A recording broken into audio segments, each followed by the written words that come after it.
కొన్ని సంఘాలు అవ్వచ్చు, కానీ మనమెవరమైతే దేవుని సంఘం. ఏంటంట మనము? దేవుని సంఘం. మళ్ళీ దేవుని సంఘం అనగా ఎవరమంట? దేవుని సంఘమునకు అనగా క్రీస్తు యేసునందు పరిశుద్ధ పరచబడిన వారై పరిశుద్ధులుగా ఉండుటకు పిలువబడిన వారు. ఇంకా చెబుతున్నారు, సంఘం అనగానే మీరు గుంపు అని ఆగిపోతారేమో. ఆ గుంపులో ఒక ప్రత్యేకత ఉంది. ఈ దేవుని సంఘమునకు బయట సంఘములకు, ఈ దేవుని గుంపుకి బయట గుంపుకి, ఈ దేవుని సమాజానికి, ఈ దేవుని జనాంగమునకు బయట జనాంగమునకు తేడా ఉంది.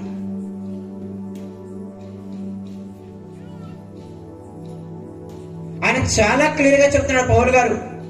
దేవుని సంఘమునకు అనగా యేసుక్రీస్తు వారి యందు పరిశుద్ధ పరచబడిన వారై పరిశుద్ధులుగా ఉండటానికి పిలువబడిన వారంట. పొదుపు సంఘం అయితే 70,000 డబ్బులు తీసుకోవడానికి పిలువబడ్డారు మీరు, అవునా కదా? ఇంకొక సంఘం అయితే ఇంకొన్ని రాయితీలు ఉంటాయి, అవునా కదా?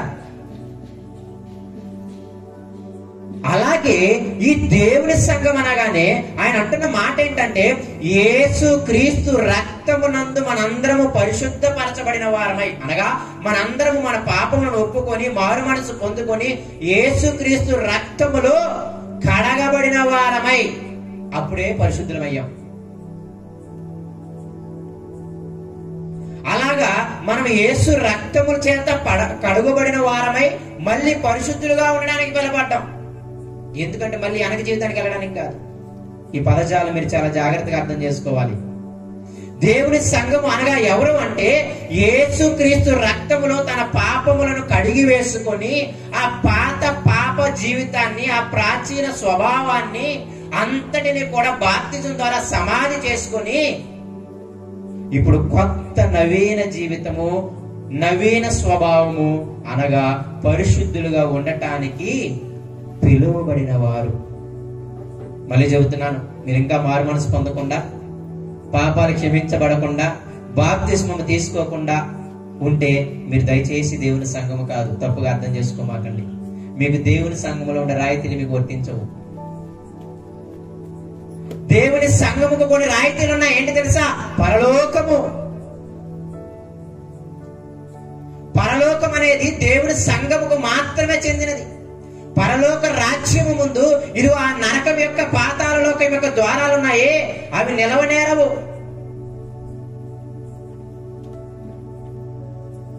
నీవు కానీ, నీ కుటుంబము కానీ, నీ జనాంగము కానీ, ఎవరైనా సరే ఆ యొక్క ధనవంతుడు యాతన పడుచున్నా, కేకలు వేస్తున్నా, చొక్క నీటి కోసము గోజాడుతున్నా, ఆ ధనవంతుని స్థితిలో నీవు కానీ, నీ పిల్లలు కానీ, నీ భర్త కానీ, నీ భార్య కానీ, నీ కుటుంబము కానీ, నీ సంఘము కానీ ఉండకుండా ఉండాలి అంటే నీవు నేనేమవ్వాలి తెలుసా? దేవుని సంఘములో మెంబర్ అవ్వాలి. పొదుపు సంఘంలో మెంబర్ అవ్వకుండా మీకు 70,000 ఎవరు ఇస్తారా? ఎవరు? మీకు అర్థం కూడా చెబుతున్నాను. అలాగే దేవుని సంఘములో నీవు నేను మెంబర్గా అవ్వకుండా, మెంబర్షిప్ తీసుకోకుండా, అనగా నీ యొక్క పాపాలన్నీ ఒప్పుకొని నీవు బాప్తిజం ద్వారా సమాధి చేయబడి పరిశుద్ధాత్మని వరములు పొందుకొని తరువాత ఆ పాప జీవితం ఉందే దానికి వెళ్లకుండా ఉండటానికి ప్రమాణము చేస్తేనే నీవు నేను దేవుని సంఘము. దయచేసి ఇంకా మారు మనసు పొందకుండా, ఇంకా బాప్తిస్మము తీసుకోకుండా, ఇంకా మీ పాపములను ఒప్పుకోకుండా, ఇంకా మీరు పరిశుద్ధాత్మైన వరమును పొందుకోకుండా ఉంటే దయచేసి చెబుతున్నాను, మీరు సంఘము కాదు, మీకు పరలోకము రాదు, మీరు పరలోకానికి సంబంధులు కాదు. అందులో మెంబర్షిప్ తీసుకుంటేనే పరలోకము మీకు అన్నమాట. ఎందుకంటే దేవుడు మనందరికి ఇచ్చే స్వాస్థ్యం ఏంటంట? పరలోకం. అంటే దేవుడు మాత్రమే దానిని ఇవ్వగలడు. కాబట్టి ఆయన దగ్గర నీవు మెంబర్షిప్ తీసుకుంటేనే ఆ యొక్క పరలోకం అనేది నీకు నాకు దక్కుతుంది. దయచేసి ఇంకా మారు మనసు పొందకపోతే ఈ యొక్క మందిర ప్రతిష్ఠ దినం రోజు చక్కగా మీ పుట్టినరోజు కూడా జరుపుకోండి దేవునిలో. చాలా సంతోషం. అయితే ఇప్పుడు సంఘము అనగానే మీకు మళ్ళీ చెప్తున్నాను, ఇది మీకు నిద్రలో అడిగినా సరే గుర్తుండాలి. సంఘం అంటే ఎవరు? ఇదిగో యేసు క్రీస్తు రక్తములో తమ పాపములను కడుగుకొని ఇప్పటి నుండి పరిశుద్ధులుగా బ్రతకడానికి బయలుదేరిన వారు. క్రైస్తవులతో వచ్చిన ప్రాబ్లం ఏంటి తెలుసా? అయ్యా మనందరం ఎలా ఉండాలి అంటే పరిశుద్ధులుగా పరిశుద్ధులుగా పరిశుద్ధులుగా ఉండాలంటారు. నేను అంటాను, అసలు పరిశుద్ధులు అంటే ఏంటి చెప్పమని అడిగితే ఏం చెప్తారు చెప్పండి మీరు? మిమ్మల్ని అడుగుతున్నాను, పరిశుద్ధులుగా ఉండడానికి పిలువబడ్డాం అంటున్నాం కదా, పరిశుద్ధులుగా ఉండడం అంటే ఏంటి అర్థం చెప్పండి నాలుగు త్వరగా. అయ్యా క్రైస్తవులు ఏం చేయకూడదు అంటే ఏం చేయకూడదు అంటారు? పాపం చేయకూడదు అంటారు, అవునా కదా? పాపం ఏంటని అడిగితే ఒక 4-5 దగ్గర ఆగిపోతారు. బాగా దొంగతనం, బాగా వ్యభిచారం, ఒక 5 మాత్రమే గుర్తుంటాయి అన్నమాట. క్రైస్తవులుగా దేవుని నమ్ముకున్న వారిగా పరిశుద్ధులుగా ఉండడం అంటే అర్థం ఏంటో మనకు తెలియాలి. మనందరం దేనికి పిలువబడ్డాము అంటే అందుకని అంటాడు, ఆయన స్వరక్తం ఇచ్చి మనల్ని అందరిని కొనుక్కున్నాడంట. ఏంటంట? యేసుక్రీస్తు వారు తన స్వరక్తం ఇచ్చి మనల్ని అందరిని కొనుక్కున్నారు. మనం ఆయన సొత్తు. ఆయన రక్తాన్ని ధనంగా పెట్టి ఆ సాతాను కింద, ఆ పాపం కింద బానిసత్తులుగా ఉండి దాని యొక్క చేత అనేకమైన శ్రమలను, ఇబ్బందులను నీవు నేను అనుభవిస్తుంటే, నీవు నేను సాతానికి బందీ అయిపోయి, సాతానికి బానిస అయిపోయి అనేకమైన శ్రమలను, ఇబ్బందులను, బాధలను పడుతూ ఉంటే తన కుమారుడుగా, కుమార్తెగా నిన్ను చూడలేక తన స్వరక్తాన్ని డబ్బుగా ఇచ్చి కొనుక్కున్నాడంట. ఏమిచ్చి? తన స్వరక్తాన్ని, అంటే తన ప్రాణాన్ని పెట్టి నిన్ను నన్ను కొనుక్కున్నాడు. అందుకే అంటాడు ఆయన పేతురు పత్రికలో, ఏమంటాడు తెలుసా? సంఘం అనగానే మనందరము కూడా చీకటిలో నుండి వెలుగులోనికి వచ్చాము. ఎందుకు? దేవుని యొక్క గుణాతిశయములు ప్రకటించు నిమిత్తం. దేని నిమిత్తం? దేవుని యొక్క గుణాతిశయములు ప్రకటించే నిమిత్తం. అంటే ఏంటి తెలుసా? దేవుడు పరిశుద్ధుడు అని చెప్పటం. పరిశుద్ధత అంటే ఏమి లేదు, గుణము. పరిశుద్ధత అంటే ఏమి లేదు, స్వభావము. ఇదిగో నేను పరిశుద్ధుని, మీరు అందరూ ఏమై ఉండాలి? పరిశుద్ధులుగా ఉండాలని ప్రారంభం నుండి దేవుని యొక్క ఆవేదన. మీరు లేవియకాండం 19 తర్వాత చదవండి. ఇదిగో నేను పరిశుద్ధుడైన ప్రకారము మీరు కూడా పరిశుద్ధులై ఉండాలని మోషే ఇశ్రాయేలు సర్వ సమాజానికి నువ్వేం చేయాలి? బోధించు అని చెప్పి మొట్టమొదటి మాట ఏం చెప్తాడు తెలుసా? పరిశుద్ధతలో ఒక గుణం, ముందు మీ తల్లిదండ్రులకు విధేయులై ఉండమని చెప్పి. పరిశుద్ధిలో ఒక గుణం ఏంటి అంటే తల్లిదండ్రులకు విధేయులుగా ఉండటం. పరిశుద్ధిలో ఒక గుణం ఏంటి అంటే ఇదిగో నీ సమాజంలో భేదవారుగా ఉంటారు కదా, వాళ్ళకి నువ్వు పనికి వదిలిపెట్టాలి. ఇలాగా ఒక్కొక్క గుణం మీరు చదువుకుంటూ వెళితే ఇదిగో కొండమని చెప్పకూడదు, అబద్ధాలు చెప్పకూడదు. ఇవన్నీ కూడా పరిశుద్ధతలో గుణాలు. ప్రియమైన దేవుని పిల్లలారా, క్రైస్తవులుగా మనందరం కూడా ఎందుకు పిలువబడ్డామంటే పరిశుద్ధులుగా ఉండటానికి. కావాలంటే ఆ మాట చూద్దాం, చూడండి. అందరం కూడా లేవియాకాండం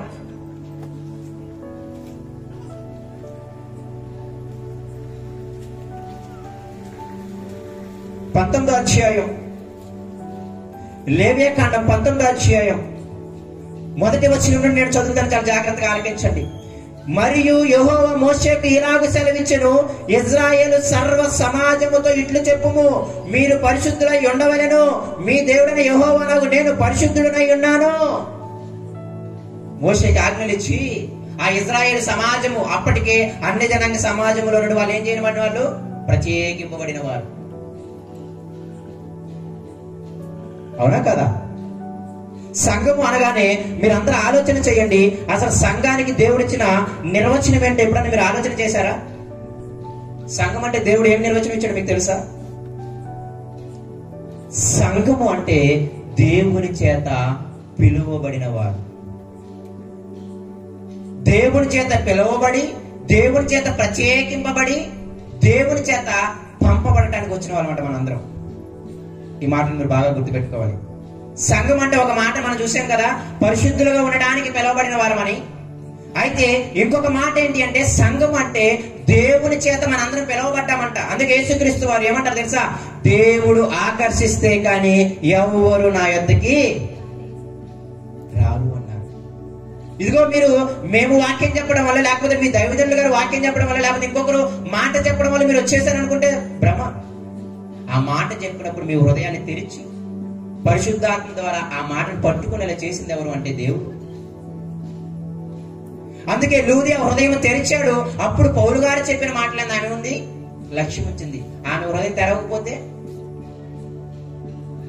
ఎందుకు నేను ఈ మాట చెబుతున్నాను అంటే, మన అందరము కూడా ఎవరు అయ్యగారు రక్షిస్తూ వచ్చిన వాళ్ళం కాదు, లేకపోతే నీ తోటి విశ్వాసి రక్షిస్తూ వచ్చిన వాళ్ళం కాదు. సాక్షాత్తు పరలోకములో ఉన్న దేవుడు నిన్ను నన్ను ప్రేమించి, నా కుమార్తె ఏమవుతుంది అంటే బాధలు అనుభవిస్తుంది, నా కుమారుడు బాధలు అనుభవిస్తున్నాడు, శ్రమలు అనుభవిస్తున్నాడు, ఈ లోకంలో ఆ లోక ఆశలలో ఉండి అనేకమైన ఇబ్బందులు అనుభవిస్తున్నాడని పరలోకం నుండి చూడలేక ఆయనే తన పరిశుద్ధాత్మ ద్వారా నేనేం చేశాను తెలుసా?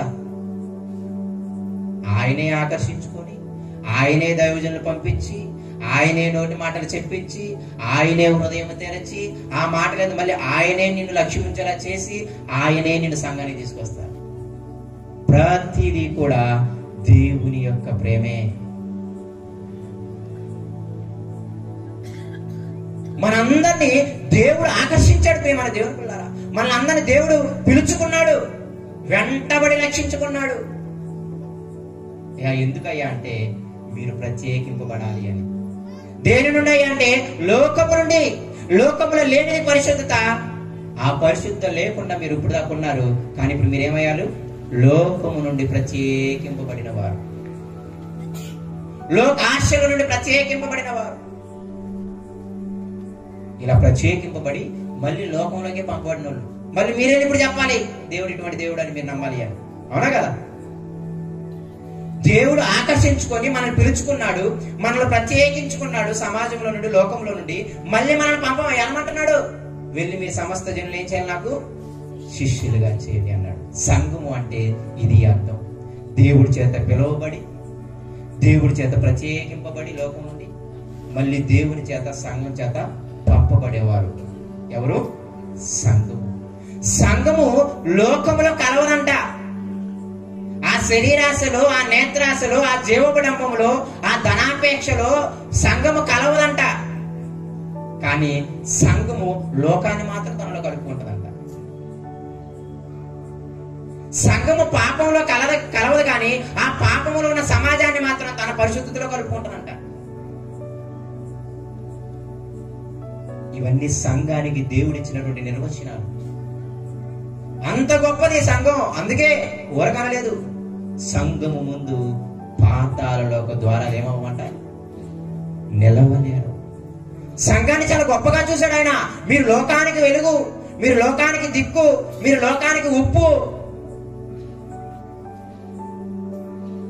సంఘమును దేవుడు చూసిన విధానము చాలా గొప్పది. సంఘం అంటే మళ్ళీ ఎవరు అనుకుంటున్నారేమో మనమే.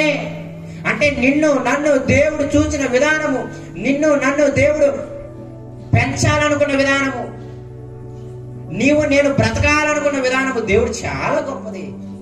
ప్రతి ఒక్కరు నీ పాదాల కిందకి రావాలని దేవుని ఉద్దేశం. ప్రతి ఒక్కరు నేను పొగడాలి అని, ప్రతి ఒక్కరు నీకు మహిమ ఘనత ఇవ్వాలి అని. వాక్యము దేవుని మహిమ నిమిత్తమే కాదు, మన మహిమ నిమిత్తం కూడా ఉందంట. ఈ వాక్యం వచ్చు కాబట్టి మీరు నన్ను గౌరవించారు. ఈ మాటలు ఉన్నాయి కాబట్టి మీరు నా మాటలు వినగలుగుతున్నారు. లేకపోతే మీకంటే వయసులో తక్కువ నేనా నా దగ్గర మీరు ఇంత గంట సేపు కూర్చొని ఎందుకంటారు చెప్పండి? దీనంతటికి కారణము ఈ దేవుని వాక్యము, దేవుని మాటలు. ఇది లేకపోతే మీరు నన్ను గౌరవించరు, నేను మిమ్మల్ని గౌరవించను. వాక్యము అనగా దేవుడు చాలా గొప్పవాడు. మనల్ని దేవుడు ఉండాలనుకుంటున్న విధానము చాలా గొప్పది. మనందరము దేవుడి చేత పిలువబడ్డ వెంటబడ్డాడు. మన అమ్మటి ఎన్నిసార్లు తోసేసాము, ఎన్నిసార్లు పాస్టర్ గారిని తోసేసాము ఏంటి? ఒకసారి మీ పాత జీవితాన్ని జ్ఞాపకం తెచ్చుకోనండి. మీరు రక్షణలోకి రాకముందు మీరు ఎన్నిసార్లు దైవ సేవకుల్ని తృణీకరించుంటారు, ఎన్నిసార్లు మీ ఇంటి గడప దొక్కుంటారు దైవ సేవకులు, ఎన్నిసార్లు తోటి విశ్వాసం మీ ఇంటి దగ్గర గడపలు దొక్కుంటారు, మీరు ఎన్నిసార్లు సాకులు చెప్పుకుంటారు మాకు ఆ పని ఉంది ఈ పని ఉంది అని. అయినా వెంటపడ్డారు. ఆ మనసంతా ఎవరిదనుకుంటారు? దేవుడిది. నీ మీద ప్రేమ. నీ కుటుంబం నాశనం అయిపోతుంది, నీ భర్త నాశనం అయిపోతున్నాడు, నీ భార్య నాశనం అయిపోతుంది, నీ పిల్లలు నాశనం అయిపోతున్నారు. ఒక్కొక్కరు ఒక్కొక్క చెడ్డ అలవాటుకి బానిసలై. కాబట్టి చూడలేక ఇదిగో నువ్వు అప్పుడప్పుడన్నా ప్రార్థన చేస్తుంటావు కదా, నీకు తెలియదు ఏసయ్యని, కానీ ప్రార్థన చేస్తుంటే ఏ దేవుడు అన్న ఉంటే కాపాడు అని, ఏ దేవుడు ఉంటే మా భర్తను మార్చు అని, ఏ దేవుడు అన్న ఉంటే మా భార్యను మార్చు అని, ఏ దేవుడు అన్న ఉంటే మా పిల్లలను మార్చు అని నువ్వు ఏడుతుంటావే. ఆ ఏడుపు నిజంగా ఆ దేవుడే విన్నాడు. ఆనాడు ఇశ్రాయేలు ఎలాగైతే అయ్యా మమ్మల్ని బానిసత్వంలో ఐగుప్తీయులు 430 సంవత్సరాల నుండి మమ్మల్ని కఠినమైన పనులు చేసుకుంటూ మా ప్రాణాలు విసిగిపోయాయా అని మొర్ర పెడితే ఆ మొర్ర ఆయన విని ఆ ప్రజల దుఃఖాన్ని ఆయన చూచి వాళ్ళ కోసం పరలోకం నుండి భూమి మీదకి దిగి వచ్చి వాళ్ళందరినీ రక్షించడానికి మోషేని పిలుచుకున్నాడు. అది దేవుని ప్రేమ. ఇదిగో మోషే, నా ప్రజల యొక్క మొర్ర నాకు వినబడింది, నా ప్రజల యొక్క దుఃఖములు నాకు తెలిసే ఉన్నవి, నా ప్రజలను రక్షించడానికి నేను ఆకాశము నుండి ఈ పొదలోనికి దిగి వచ్చా, నా ప్రజలను నీవే రక్షించాలి. నిజంగా ప్రియమైన దేవుడి పిల్లరా, మనందరినీ దేవుడు ఎంతో శ్రమ ద్వారా, ఎంతో కష్టం ద్వారా నిన్ను నన్ను ప్రేమించి ఈరోజు ఇక్కడ కూర్చోబెట్టాడు. పరిశుద్ధాత్ముడు ఏం చేశాడు తెలుసా? నీకు నీతిని గురించి, పాపను గురించి, తీర్పుని గురించి ఒప్పింపజేశాడు. ఏ నరకం అంటే నీకు మాత్రమే భయం వస్తుంది, బయట వాళ్ళకి ఎవరికి నరకం అంటే భయం లేదు. అవునా కదా? అమ్మో వ్యభిచారం చేయాలంటే నీకు మాత్రమే భయం, బయట వాళ్ళకి భయం లేదు. అదొక అధికారంగా బాగుంటారు. అమ్మో రెండో భార్యను చేసుకోవాలంటే నీకు చాలా భయం, బయట వాళ్ళకి రెండో భార్యను చేసుకుంటే అదొక ఘనత. ఈ భయాలను ఎందుకు లేవు? ఎందుకంటే నీలో పరిశుద్ధాత్మ దేవుడు ఉండి అమ్మా ఇవి చేయకూడదు, ఇది తప్పు, ఇది తప్పు, ఇలా చేయకుండా ఉంటే నీతి, అలా చేస్తే రేపు నీకు తీరుతుంది. ఇవన్నీ ఒప్పింప చేసేది ఎవరనుకుంటున్నారు? పరిశుద్ధాత్మ. నేను ఎందుకంటున్నాను అంటే ఈ ముగ్గురు కలిసి, తండ్రి, యేసుక్రీస్తు వారు, పరిశుద్ధాత్ముడు అందరూ కలిసి ఎందుకు పని చేసేది ఎవరి కోసం అంటే నీ కోసం, నా కోసమే. వాళ్ళ ధ్యాస అంతా మనమేదే. అందుకే భక్తుడికి ఆశ్చర్యం వస్తుంది. కీర్తన 8 మీరు చదివినప్పుడు, అయ్యా నీ మహిమ, నీ ప్రభావము, నీ శక్తి సామర్థ్యాలు నువ్వు కలిగించి నీ సృష్టి చూస్తే ఆశ్చర్యం పోతుంది మాకు. ఈ ఆకాశం ఏంటి, ఈ భూమి ఏంటి, ఆ నక్షత్రాలు ఏంటి, ఆ చంద్రుడు ఏంటి, అసలు ఇవన్నీ ఆలోచిస్తున్నప్పుడు మాకు ఆశ్చర్యం వేస్తుంది. నువ్వెంత శక్తి కలిగిన వాడువా, ఏంటి నీ మాటకి ఎంత శక్తి ఉందా? మేము మాట్లాడితే ఏమి కలగదే, మనం మాట్లాడితే ఏ వస్తువును పడుతుందా? దేవుడు మాట్లాడితే నీళ్ళన్నీ ఆరిపోయి ఒక భూమి పుట్టిందంట. అంత శక్తి కలిగిన దేవుడు, అంత ప్రభావం కలిగిన దేవుడు ఏం చేస్తున్నాడు తెలుసా? మా స్తుతుల మూలాన నువ్వు వాళ్ళ చుట్టూ ఒక దుర్గం కట్టడానికి వాడే పాటి వాడు. ఆశ్చర్యం వేస్తుంది దావీదు భక్తుడికి. ఈ భూమి మీద ఉన్న మనుషుని వీడిని జ్ఞాపకం చేసుకున్నట్టు నరుడు ఏ పాటి వాడు? జంతువులను, వృక్షములను అన్ని వాళ్ళ పాదాల కింద పెట్టి ఉన్నావు కదా. అన్ని సార్లు పాపం చేసినా ఒక్కసారి నీ సన్నిధానానికి వచ్చి ఏడ్చి కన్నీరు కార్చగానే ఎమ్మటే వాళ్ళ వైపు చూసి వాళ్ళ శ్రమను తీసేస్తున్నావు కదా. అసలు ఏంటి నీకు ఇంత ప్రేమ? అదే దాని అర్థం. స్తుతుల మూలన ఆయన ఏం చేస్తున్నాడు తెలుసా? ఒక దుర్గాన్ని స్థాపిస్తున్నాడు అన్న మనందరి చుట్టూ. ఆనాడు దావీదు స్తుతుల మూలన ఏం చేశాడు తెలుసా? ఒక దుర్గాన్ని స్థాపించి సౌలు రాజైనా, దావీదు గొర్రెలు కాచుకునే బాలుడైనా సరే 10 సంవత్సరాలు తిరిగిన అతని వల్ల వాళ్ళని చంపడం. సీఎం గారికి మీ ఊర్లో ఉన్న ఒకరిని చంపడం పెద్ద కష్టమా? ఏమన్నా కష్టమా? మరి రాజు అయిన సౌలు, దావీదేమో గట్టిగా 20 సంవత్సరాల బాలుడు, గొర్రెలు కాచుకునేవాడు. 10 సంవత్సరాలు వెంటాడాడు, కానీ అతని వల్ల కాలేదు. సౌలు వల్ల 30 ఏట మళ్ళీ రాజు అయిపోయాడు. ఇదంతా మీకు ఎందుకు చెప్తున్నాను అంటే దేవుడు నిన్ను నన్ను ఎంతో శ్రమ ద్వారా, ఎంతో ప్రేమించి ఈ సంఘములో ఒక గుంపులో నిన్ను నన్ను చేర్చాడు. మీరేదో ఊరక గాలి కొట్టుకుపోయి రాలేదు ఇక్కడికి. దేవుడు నీ వెనక నా వెనక జగత్తు పునాది వేయబడక మునిపే ప్రణాళిక అంటే ఇది. ఎఫ్సీపతిలో రాస్తాడు మాట. ఈ భూమి పుట్టలేదంట, ఆకాశం పుట్టలేదంట, ఏం పుట్టలేదంట. యేసుక్రీస్తు రక్తము ద్వారా నిన్ను నన్ను పరిశుద్ధపరచవి ఆ పరలోకం తీసుకెళ్లాలని దేవుడు, నువ్వు నేను పుట్టక ముందు, ఈ ఆకాశం భూమి పుట్టక ముందే దేవుడు ప్రణాళిక అంట. అంత ప్రేమ దేవుడిది. భక్తులు ఊరికే దేవుని కోసం చచ్చిపోలేదు. మమ్మల్ని చంపే పర్లేదు కానీ దేవుని అదలం. తల నరికించేసుకున్నాడు యోహాను గారు, తల నరికించేసుకున్నాడు పౌలు గారు, తల క్రిందలుగా సిలువ వేసి చంపబడ్డాడు పేతురు గారు, తోలు ఒలిచి చంపేశారు బర్తులమైని, రాళ్ళతో కొట్టబడి చంపారు స్టెఫనుని. ఏమి చూశారు వాళ్ళ దేవుళ్ళు? ప్రేమ.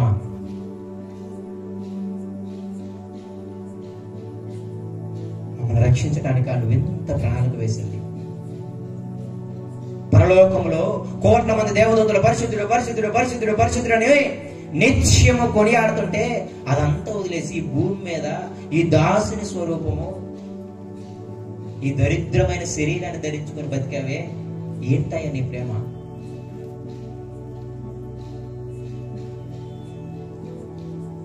నిజంగా ప్రియమైన దేవుని పిల్లరా, మనందరి దేవుడు చాలా ప్రణాళికతో రక్షించుకున్నాడు. చాలా ప్రణాళికలతో నీ వెంట పడ్డాడు దేవుడు. మీరు సేవకులను చూడమాకండి, విశ్వాసాలను చూడమాకండి. మిమ్మల్ని రక్షించింది ఎవరంటే దేవుడు. వాళ్ళు ఆ మనసు పెట్టింది దేవుడు. మీలో కూడా ఆ మనసు ఇచ్చింది దేవుడే. ఎంతగా నిన్ను నన్ను ప్రేమించి ఈ సంఘములు ఏం చేశాడు తెలుసా? ఒక బిడ్డగా చేర్చాడు. పాపములతో అపరాధములతో చచ్చిన వారయ్యుండి దేవుని యొక్క ఉగ్రతకు పాలవలసిన మనలందరినీ ఆయనే తన కృప చేత రక్షించాడు. మనం కూడా ధనవంతులాగా వెళ్ళి యాత్ర పడాల్సింది, కేకలు వేయాల్సిన వాళ్ళు మనమంతా. కానీ దేవుడిని వెంటబడి, అందుకంటున్నాను, దేవుడు నిన్ను పిలుచుకున్నాడు, ప్రత్యేకించుకున్నాడు, మళ్ళీ లోకంలోకి పంపిస్తున్నాడు. ఇదిగో నువ్వు లోకంలో నుండి వచ్చావు, లోకంలో నువ్వు కలవకూడదు, లోకాన్ని నీలో కలుపుకోవాలి. కానీ పరిశుద్ధత పాపంలో కలవకూడదు, పాపం పరిశుద్ధతలో కలిసిపోవాలి. సంఘానికి ఇన్ని నిర్వచనాలను దేవుడు ఇచ్చాడు. సంఘం మీద ఎంత ఏం పెట్టుకున్నాడు తెలుసా? మనం అంటాం కదా, ఆశలు.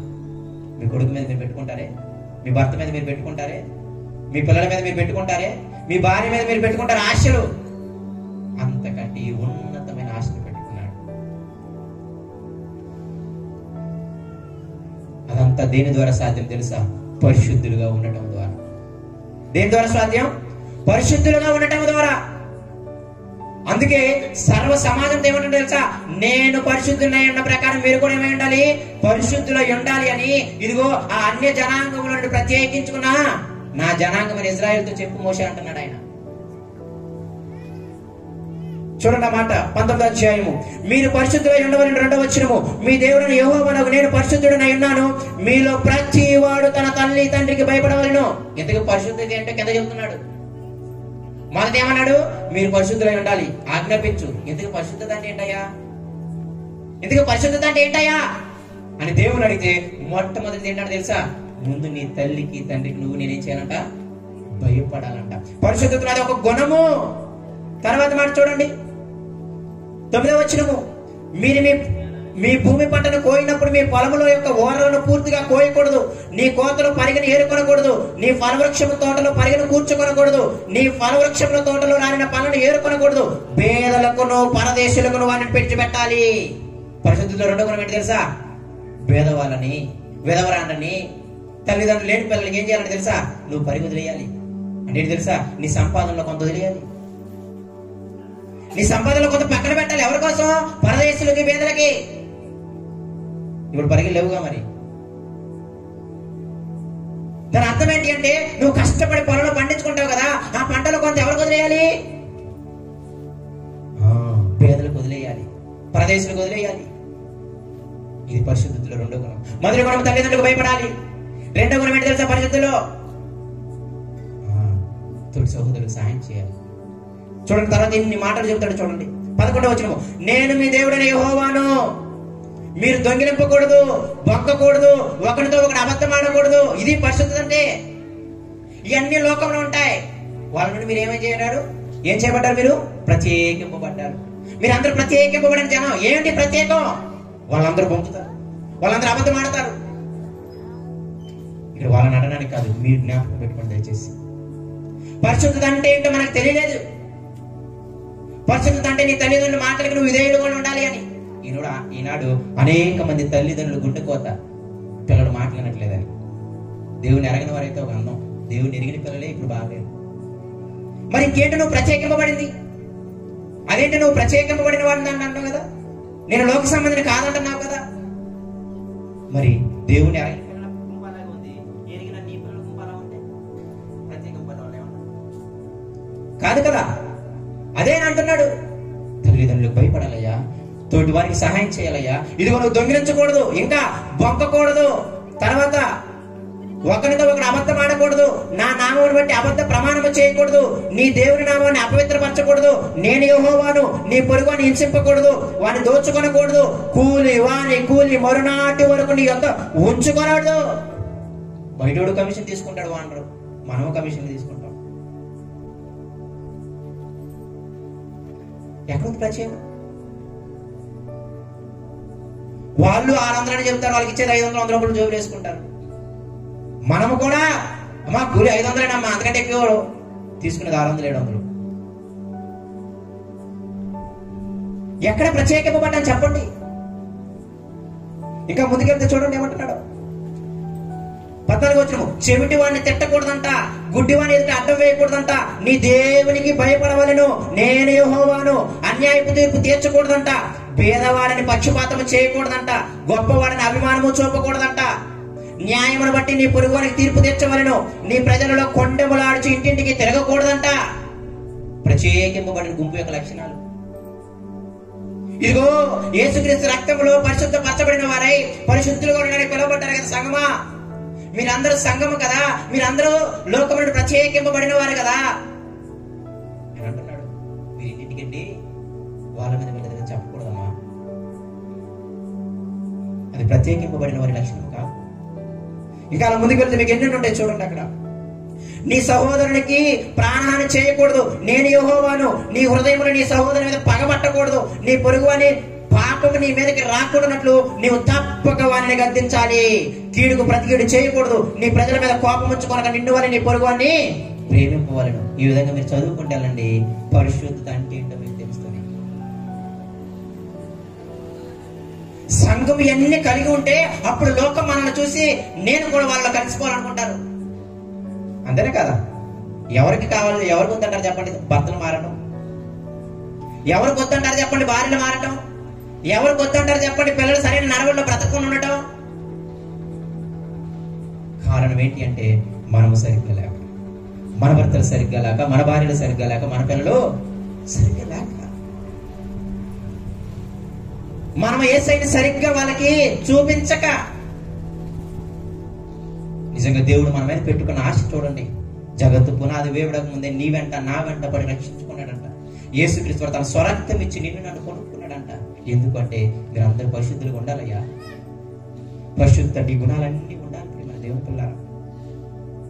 సంఘం అంటే అదే. సంఘాన్ని ఎందుకు పిలుచుకున్నాడు తెలుసా?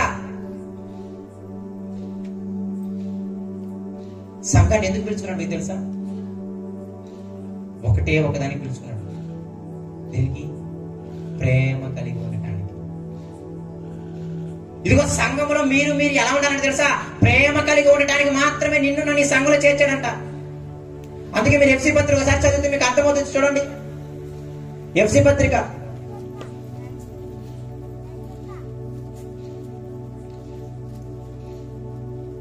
4వ అధ్యాయము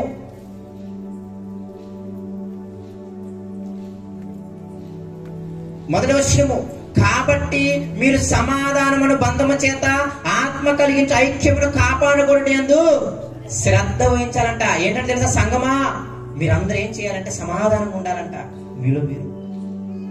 మీరందరూ ఎలా ఉండాలి అంటే ఐక్యంగా ఉండాలంట. ఈ 2 గుణాలు ఎవరు కలిగిస్తారంట? ఆత్మ, పరిశుద్ధాత్మ. మరి ఈ 2 గుణాలు లేవంటే మనలో ఉన్నది ఏంటి అంటే సాతాను ఆత్మ. మీకు ఆత్మ కలిగించే ఐక్యత అంట. అంటే ఐక్యత లేదంటే ఆత్మ కలిగించలేదనే కాదని అర్థం. ఒకవేళ నిజంగా మనము పరిశుద్ధాత్మని కలిగి ఉంటే మనం ఐక్యంగా ఉంటాం. నిజంగా మనం పరిశుద్ధాత్మని కలిగి ఉంటే మనం సమాధానంగా ఉంటాం.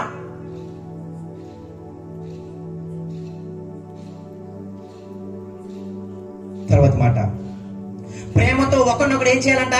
సహించుచు. మీరు పిలువబడిన పిలుపుకి, ఇదిగోండి మీరు పిలువబడిన పిలుపుకు తగినట్లుగా దీర్ఘ శాంతముతో కూడిన సంపూర్ణ వినయముతోను సాత్వికముతోను నడుచుకొనవలనని ప్రభువును బట్టి మీకోసం జైల్లో ఉన్నా నేను. ఐదు సంగతి అంటున్నాడు. మీరు నేను జైల్లో ఉన్నాను బాధపడమాకండి. ఎందుకు నేను జైల్లో ఎందుకున్నాను అంటే మీకు వాక్యం చెప్పినందుకు నన్ను జైలు వేశారు. ఎంత ఎంత బాగా చెప్తారు తెలుసా ఎఫెసీ సంఘంతో, మీ మహిమ నిమిత్తం నేను జైల్లో ఉన్నానయ్యా, మీరెందుకు భయపడతారు? పౌలు గారిని ఎందుకు జైల్లో వేశారు? అందరికి సువార్త చేసి పాపులందరినీ పరిశుద్ధులు కలిపేస్తున్నాడు. మరి అప్పుడు ఏం చేశాడు తెలుసా? జైల్లో పెట్టేశాడు. అవునా కదా? ఆయన కూడా ఇదిగో నేను కూడా లోకంలో లాగా చక్కగా నేను ధనవంతుని, మా నాన్న మంచి వ్యాపారవేత్త, నేను మంచిగా చదువుకున్నాను, యేసయ్య నామం ఎత్తకపోతే నేను ఎవరు జైల్లో వేరు. పైగా నాకు అధికారం ఇచ్చారు అప్పట్లో. అయితే యేసయ్య నమ్మనప్పుడు నేనేంటి? అధికారిని. యేసయ్య నమ్మినందుకు ఇప్పుడు ఏం చేశారు? ఏ అధికారం ఇచ్చారో ఆ అధికారులు ఏం చేశారు? నన్ను జైల్లో వేశారు. మీరెందుకు భయపడుతున్నారు? మీ మహిమ నిమిత్తం నేను జైల్లో ఉన్నానంటాడు ఆయన. ఆయన బాధ ఏంటి తెలుసా? మీకు వాక్యము ప్రకటించడానికి నేను జైల్లో ఉన్నాను. ఇంకో విషయం చెప్పనా, మీరందరూ ప్రేమ కలిగి ఒకరొకరు ఐక్యంగా ఉండి ఒకరొకరు సహించుకుంటూ, ఒకరి పాపంలో ఒకరు సహించుకుంటూ, ఒకరినొకరు దీర్ఘశాంతం వహించి, ఎందుకంటే అందరి విశ్వాసంలో ఉన్నారు కదా, కాబట్టి ఒకరి పాపంలో ఒకరు భరించుకుంటూ, ఒకరి పాపాన్ని ఒకరు సహించుకుంటూ, ఒకరి దోషాన్ని ఒకరు కప్పుకుంటూ, సంపూర్ణమైన దీర్ఘశాంతము, సాత్వికము మీరు కలిగి ఉండాలని నేను జైల్లో ఉన్నానంట. ఆ భక్తులందరూ కూడా ఎందుకు అన్ని శ్రమలు అనుభవించారంటే, నీవు నేను ఒకరి మనలో ఒకరు ప్రేమ కలిగి ఉండడానికంట.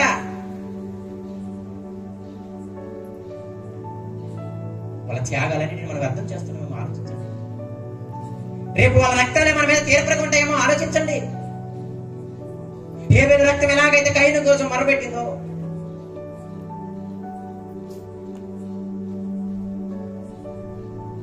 నిజంగా ప్రియమైన దేవుని పిల్లలారా, వాళ్ళందరూ జైల్లో ఉన్నారు, నిజంగా ఆకలి దప్పులతో ఉన్నారు, నిజంగా అనేక మంది దెబ్బలు తిన్నారు. ఇవన్నీ ఎందుకు అంటే మీరందరూ ఐక్యంగా ఉండాలి అని, మీరందరూ సమాధానంతో ఉండాలని, ఒకరినొకరు సహించుకొని ఒకరి పట్ల ఒకరు దీర్ఘశాంతం వహించి ఉండాలని చెప్పి నేను జైల్లో ఉన్నానయ్యా అని చెప్పి మనం అదే అంటున్నాడు. ఏంటంట?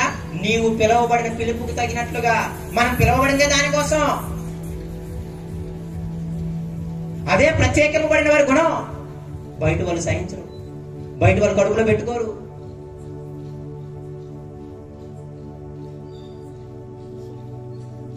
మళ్ళందరినీ పిలిచింది ఒకే ఒక్క పిలుపు అంట. అందుకేమని చెప్తున్నాడు చూడండి, కింద ఇంకా మీరు చదవండి. మిమ్మల్ని బతిమాలు కొనుచున్నాను, 4వ వచనము, శరీరం ఒకటే, ఆత్మ ఒకటే, ఆ ప్రకారమే మీ పిలుపు విషయమై ఒకటే నిరీక్షణుడికి పిలువబడితే. బాప్తిస్మం ఒకటే, దేవుడు అక్కడే, అన్ని చెప్పేసి నిన్ను నన్ను పిలుచుకుంది కూడా ఒకే కారణం బట్టి అంట. ఏంటంట? నీవు నేను ప్రేమ కలిగి ఉండటానికి. మీకు అర్థమవుతుందా? అక్కడ బాప్తిస్మం ఒకటే అని చెప్పడానికి అది చెప్పింది ఆ మాట.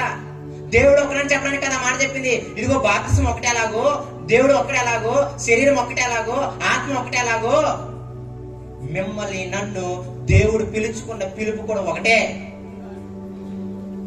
దేవుడు నీ ఎడల నా ఎడల కలిగిన నిరీక్షణ కూడా ఒకటే. ఏంటంటది? ప్రేమ. ఒకరి ఎడల ఒకరము ప్రేమ కలిగి ఉండాలంట. ప్రేమ దేవుని పిల్లలారా, దేవుడు నిన్ను నన్ను పిలుచుకున్నది ఒకరి నిరీక్షణ బట్టే. ఒకటే పిలుపు దేవుడు నేను నాకు ఇచ్చింది. ఏంటి అంటే, నీవు నేను అందరం కలిసి ప్రేమగా ఉండాలి అని, మనందరం ఐక్యముగా ఉండాలి అని. బాప్తిస్మం ఒకటే కదా, శరీరం ఒకటే కదా, పరిశుద్ధాత్ముడు ఒకటే కదా. అలాగే నిన్ను నన్ను దేవుడు రక్షించుకుంది కూడా ఒకే కారణం బట్టి. ఏంటి తెలుసు? అది ప్రేమ కలిగి ఉండటానికి. అందుకే ఆయన ఏమన్నాడు తెలుసా? 15వ వచనంలో చూడండి మీరు, 15వ వచనము, ప్రేమ కలిగి సత్యము చెప్పుచు క్రీస్తు వలె ఉండుటకు మనం అన్ని విషయములలో ఎదుగుదము. మనల్ని దేవుడు పిలుచుకున్న నిరీక్షణ ఒకటే. ఆయన కోరిక, నిరీక్షణ అంటే ఏంటి? ఆశపడటం. మీరు అప్పుడప్పుడు అంటారే, నాకున్న కోరిక ఒక్కటేనయ్యా, మా అబ్బాయి మంచిగా ప్రయోజకుడు అవ్వాలి. నాకున్న కోరిక ఒక్కటేనయ్యా, మా భర్త మారాలి. నాకున్న కోరిక ఒక్కటేనయ్యా, నా భార్య మారాలి. అలాగే దేవుడికున్న కోరిక కూడా ఒకటే, నీవు నేను సంఘములో ప్రేమగా ఉండాలి అని, ఒకరి పట్ల ఒకరు ప్రేమ కలిగి ఉండాలి అని. అందుకే సంఘంతో ఏమంటున్నాడు తెలుసా? మీలో వివాదాలు ఉండకూడదయ్యా. సంఘముని 2 విధాలుగా పోల్చి చెప్పాడు పౌలు గారు. ఒకటి దేంతో పోల్చాడు అంటే, శరీర అవయవాలతో రెండు దేనితో పోల్చాడు అంటే కుటుంబంతో పోల్చాడు. ఈ రెండు మీకు వివరించి నేను ముగించి వేస్తాను. సంఘమును ఇందుకోసం పిలుచుకున్నాడంట. నేను ఎందుకు పిలుచుకున్నాడు, నేను ఎందుకు ప్రత్యేకపరుచుకున్నాడు అంటే మనమందరము ప్రేమ కలిగి ఉండటానికి, మనందరము ఒకరి పాపను ఒకరము క్షమించుకోవడానికి, ఒకరినొకరు సహించుకోవడానికి, ఐక్యంగా ఉండటానికి, సమాధానంగా ఉండటానికి. అప్పుడు నీలో నాలో ఆత్మ నివసిస్తున్నాడు, అది గురుతు. సంఘమును దేనితో పోల్చాడు అంటే ఒకటి శరీరంతో పోల్చాడు, రెండు కుటుంబంతో పోల్చాడు. శరీరంతో ఎందుకు పోల్చాడు తెలుసా? శరీర అవయవాలు ఉన్నాయి కదా. సంఘంలో గొడవలు వచ్చేది ఎక్కడంటే తెలుసా? స్థాయిని బట్టి. నేను బాగా పాటలు పాడగలను కాబట్టి పాటలు పాడిన చూస్తే చూడకున్నా.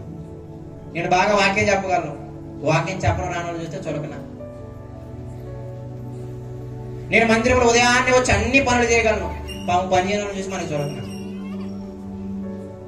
అవునా కదా? అందరం ఏంటి అంటే మనకున్న స్థితిని బట్టి మనం వెచ్చిస్తూ ఉంటాం. ఆ స్థితిలో మనం తక్కువ చూపు చూస్తూ ఉంటాం. అందుకే శరీర అవయవాల ఉదాహరణ ఆయన చెప్పాడు. ఇందాక మీకు చెప్పానే, సంఘం అంటే పరిశుద్ధులుగా ఉండడానికి పిలువబడిన ఎవరితో చెప్పాడు? కొరింథీ సంఘంతో చెప్పాడు. ఎందుకంటే ఆ కొరింథీ సంఘంలో గొడవలు ఉన్నాయి. ఒకడేమో అపోల్లో వాడు అంటున్నాడు, ఒకడేమో పేతురు వాడు అంటున్నాడు, ఒకడేమో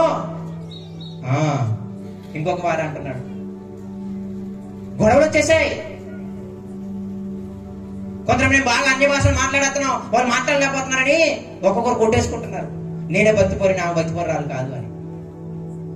అప్పుడేమన్నాడు తెలుసా? అయ్యా, పరిశుద్ధాత్మ అందరికీ తన ఇష్ట ప్రకారము వరాలను ఇస్తుందయ్యా అని చెప్పి అప్పుడు ఈ పోలిక చెబుతాడు కొరింథీ సంఘముతో. ఏం పోలిక? 12వ అధ్యాయం రండి. మొదటి కొరింథీ పత్రిక 12వ అధ్యాయం. మొదటి కొరింథీ పత్రిక 12వ అధ్యాయం పైన చెప్పేశాడు ఆత్మవరాల గురించి. తర్వాత 12వ అధ్యాయం 12వ వచనం రండి. ఎలాగూ శరీరము ఏకమై ఉన్నను అనేకమైన అవయములు కలిగి ఉన్నదో, అలాగే శరీరం యొక్క అవయములన్నీ అనేకమై ఉన్నను ఒక్క శరీరమై ఉన్నవో అలాగే క్రీస్తు ఉన్నాడు. ఎలాగనగా యూదులైనను గ్రీసు దేశస్థులైనను దాసులైనను స్వతంత్రులైనను మనమందరము ఒక్క శరీరములోని వాళ్ళమే.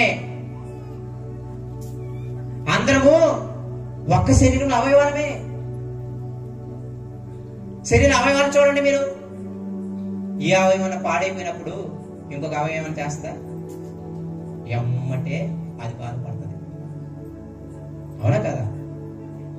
ఆ పోలిక అందుకే చెప్పాడు ఆయన.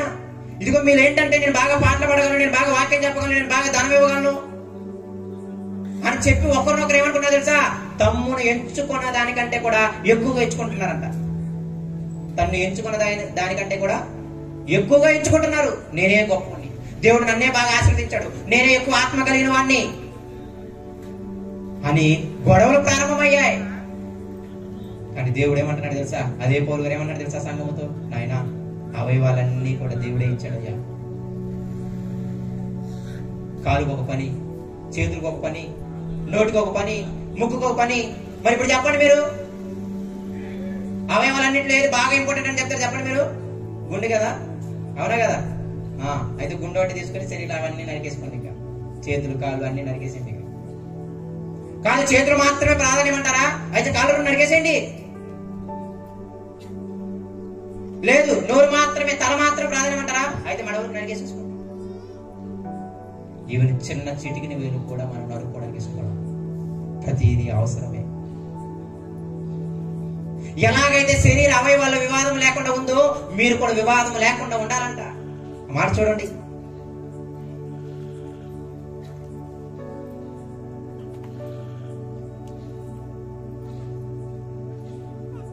ఇరవై 5వ వచనము 12వ అధ్యాయము. అయితే శరీరములో వివాదము లేక అవయములు ఒకదానికొకటి ఏకముగా పరామర్శించులాగున దేవుడు తక్కువ దానికి మరి ఎక్కువ ఘనత చేసి శరీరమును అమర్చి ఉన్నాడు. ఆ శరీర అవయవాలు ఎక్కడైనా వివాదాలు ఉంటాయా? కన్ను కాలుతో నువ్వు కాదు ఎలుపు అంటదా? కన్ను ఏమన్నా? లేకపోతే కాలు వచ్చి కన్ను నువ్వు నాది కాదు ఎలుపు అంటదా? ఎక్కడైనా పేగు గుండెను ఉరి తీయడం ఎక్కడైనా చూసారా? పేగులు ఎక్కడైనా గుండెను ఉరి తీయడం చూసారా? శరీరంలో ఉన్న అవయవాలన్నీ ఒకదానికొకటి చక్కగా సహాయపడతాయి. ఏది ఎక్కువ అని గర్వించదు, ఏది తక్కువ అని బాధపడదు. అలాగే సంఘములో కూడా ప్రతి ఒక్కరిని కూడా దేవుడు తన యొక్క ఆత్మని ఇచ్చి ఒకరిని బోధకులుగాను, ఒకరిని ప్రవక్తలుగాను, ఒకరిని అపోస్తలుగాను, ఒకరిని పరిచారకులుగాను, ఒకరిని ఉపదేశకులుగాను, ఒకరిని కాపరులుగాను, కొందరినేమో అధికారులుగాను, వీటన్నిటిని మనందరికి ఎవరిచ్చారు? దేవుడిచ్చాడు. దేవుని ఆత్మ ఇచ్చింది మనందరికి. క్షమించండి, దేవుని ఆత్మ ఇచ్చాడు. దేవుని ఆత్మ ఇచ్చాడు మనందరికి. అందుకని బతికులాడి చెప్పుకుంటున్నాడు. మీరందరూ కొట్టుకుంటున్నారు, నేను భాషలు మాట్లాడతాను, లేకపోతే నేను వాక్యం బాగా చెప్తున్నానని. అయ్యా, అవన్నీ పరిశుద్ధాత్మ దేవుడు ఆయన ప్రేమను బట్టి మీకు ఇచ్చాడు. ఎందుకు తెలుసా? మీరందరూ ఒకదానికొకటి సహకరించుకోవాలని. వాక్యం చెప్పడం వచ్చింది కదా నీకు, అయితే ఆ వాక్యం చెప్పేవాడిని తీసుకెళ్ళి కొందరికి నీవే వాక్యం చెప్పించాలి. అయ్యో, నీకు పరిచయం చేయడం రాదు కదా, మైక్ సెట్లు అని పెట్టడం రాదు కదా, ఆ మైక్ సెట్ తీసుకొని ఆ వాక్యం చెప్పుకొని తీసుకుని వెళ్ళి ఇద్దరు కలిపి మైక్ సెట్ వాళ్ళతో పెట్టించి వాక్యం చెప్పుకుంటూ చెప్పించాలి. నేను ఒక్కడే వచ్చాను అనుకోండి, ఇవన్నీ ఎవరు చేస్తారు? మరి నేను ఎవరు చెప్పుకోవాలి? వాడికి చెప్పుకోవాలా? మిమ్మల్ని అందరినీ పిలవలేదనుకోండి, నేను ఎవరికి చెప్పుకోవాలి? ప్రతిదీ ఒకదాని మీద ఒకటి ఆధారపడి ఉంటది. కాకపోతే సినిమాల్లో హీరోలు హైలైట్ అయినట్టు భూమి మీద వాక్యం చెప్పు హైలైట్ అవుతారనమాట. కానీ ఈ వాక్యం వెళ్ళాలి అంటే ఎంతమంది కష్టపడ్డారు. దీని వెనక విశ్వాసంలో మీ కష్టార్జితం అంతా ఉంది. అవునా కదా? మీరు ఎవరు ధనం అవ్వకపోతే ఏం జరుగుతుంది ఇక్కడ? మీరు బాగా ధనం ఇచ్చారు, ఈ మైకులు పెట్టేవాళ్ళు లేకపోతే ఏం జరుగుతుంది ఇక్కడ? మీరు అంతా ధనం ఇచ్చారు, వాక్యం చెప్పేవాళ్ళు లేకపోతే ఏమంటారు మీరు? కాబట్టి ఆయన ఏమంటున్నాడు అంటే ఒకదానికి ఒకటి అనుసంధానం. దాన్ని బట్టి ఏం చేయాలి తెలుసా? ఇప్పుడు అందరం ఐక్యంగా ఉండి, సంఘము, దైవజనులు, విశ్వాసులు అందరూ ఐక్యంగా ఉండి, అయ్యా మీరు ధనము తిండి, ఇదిగో నీకు మైకులు పెట్టవచ్చు కదా, నువ్వు మైకులు పెట్టు, ఇదిగో నాకు వాక్యం చెప్పవచ్చు కదా, నేను వాక్యం చెప్తాను, ఇదిగమ్మ మీకు బాగా భోజనాలు వంట వచ్చు కదా, బాగా మీరు భోజనాలు అనండి, అయ్యా మీరు మంచిగా మేనేజ్మెంట్ స్కిల్స్ ఉన్నాయి కదా, మంచిగా అందరికి చక్కగా పంచిపెట్టగలరు కదా, మీరు చక్కగా పంచిపెట్టండి అని సంఘములో ఎవరి బాధ్యతను వారికి అప్పగించుకుంటే ఒక క్రమముగా అంత సక్రమంగా ముగుస్తుంది. అవునా కదా? అప్పుడు దేవుని నామం మహిమపరచబడుతుంది. ఇందులో ఏది పోయినా తిట్టేసుకుంటాం మనం. అవునా కదా? ఎంత ధనం ఇచ్చాం, ఆ మైకులు సరిగ్గా పెట్టలేదు అని తిప్పుకుని వెళ్ళిపోతారు. ఇంత ధనం ఇచ్చి ఇంత కష్టపడి మైకులు ఎంత సెటప్ పెట్టాం, వాక్యం చెప్పకపోతే అసలు వాక్యమే చెప్పలేదు. ఒక్కరు పాడు చేసిన పని అంతా పాడైపోతుంది. కాబట్టి నా పదజాలను తప్పుగా అర్థం చేసుకోమాకండి, మీకు అర్థం అవడానికి మాట్లాడుతున్నాను అంతే. ఎందుకు నేను ఇదంతా చెబుతున్నానంటే దేవుడి యొక్క నిరీక్షణ ప్రియమైన దేవుని పిల్లరా, మనందరినీ పిలుచుకుంది ఒకే పిలుపు ఏంటంటే మనందరం ఐక్యత కలిగి సమాధానంగా ప్రేమ కలిగి ఉండడానికి పిలుచుకున్నాడు అంతే. బాప్తిసం ఒకటేలాగో, శరీరం ఒకటేలాగో, ఆత్మ ఒకటేలాగో, నిన్ను నన్ను దేవుడు నీవు నేను పుట్టక ముందే ఆయన నిరీక్షణ ఒకటే. ఈ భూమి మీద నా కుమార్తె నా కుమారుడు అందరితో ఐక్యంగా ఉండాలి, నా కుమారుడు నా కుమార్తె అందరితో ప్రేమగా ఉండాలి, నా కుమారుడు నా కుమార్తె అందరితో సమాధానంగా ఉండాలి అని నిన్ను నన్ను పిలుచుకున్నాడు అంతే. వాటిలో వివాదం లేదు. అవయవాలు ఎక్కడ వివాదం ఉందా? అలాగ మనందరము కూడా ఒకరికొకరము సహాయపడాలంట, ఒకరికొకరు సహాయపడాలంట. ఇందుకోసమే పిలుచుకుంది. అందుకే మీరు చూస్తే రోమపత్రిక కూడా రండి, 12వ అధ్యాయము.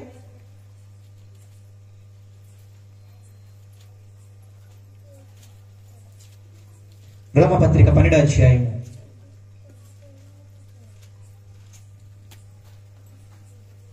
3వ వచనము. తన్ను తాను ఎంచుకొనదగిన దానికంటే ఎక్కువగా ఎంచుకొనక దేవుడు ఒక్కొక్కరికి విభజించి ఇచ్చిన విశ్వాస పరిమాణ ప్రకారము తాను స్వస్థ బుద్ధి గలవాడొకటికై తగిన రీతిగా తాను ఎంచుకొనవలెను. నాకు అనుగ్రహింపబడిన కృపను బట్టి మీలో ఉన్న ప్రతి వానితో చెప్పుచున్నాను. ఎవరు కూడా నేను ఎక్కువ నువ్వు తక్కువ అని ఎప్పుడు కూడా హెచ్చించుకోకూడదంట. దేవుడిచ్చాడయ్యా నాకు వాక్యం చెప్పడం, దేవుడిచ్చాడయ్యా నాకు పాటలు పాడటం, దేవుడిచ్చాడయ్యా నాకు ధన సమృద్ధి, అందుకే నేను ఇవ్వగలుగుతున్నాను. మీకు తెలుసా విషయం? దావీదు గురించి మీరు చదవండి ఎప్పుడైనా. మొదటి దినవృత్తాంతాలు 29వ అధ్యాయం చదవండి మీరు. అక్కడ మందిరం కట్టడానికి ధనం పోగేస్తారనమాట. దావీదు అంతా వెండి అంతా తీసుకొస్తాడు. ఇశ్రాయేలు జనాంగం అంతా కూడా వెండి అన్ని తీసుకొస్తాయి. అప్పుడు వాళ్ళందరూ మనఃపూర్వకంగా అంటే హృదయపూర్వకంగా ధనము బంగారం ఇవ్వడం చూసి దావీదుకు ఉండబట్టలేరు. మొదటి దినవృత్తాంతాలు 29వ అధ్యాయం చదవండి మీరు ఇంటికి వెళ్ళిన తర్వాత. అప్పుడు ఆయన దేవునికి ఈ విధంగా సంతోషంతో స్తోత్రాలు చెల్లించాడంట. ఏమని తెలుసా?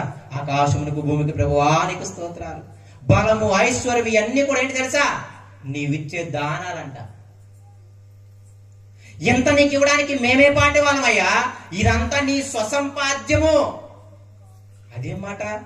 ఆ ధనమంతా దావీదుది కదా, ఆ ధనమంతా ఇశ్రాయేలుది కదా. దావీదు అలా అనట్లేదు. ఏమన్నాడు తెలుసా? ఇదంతా నీ స్వసంపాద్యము, అందులోనే నీకు ఇచ్చామంటున్నాడు. పైపెచ్చి ఇంకోమానాడు తెలుసా? ఇచ్చింది నువ్వే, తిరిగి ఇచ్చే హృదయం ఇచ్చింది కూడా ఆయనంట.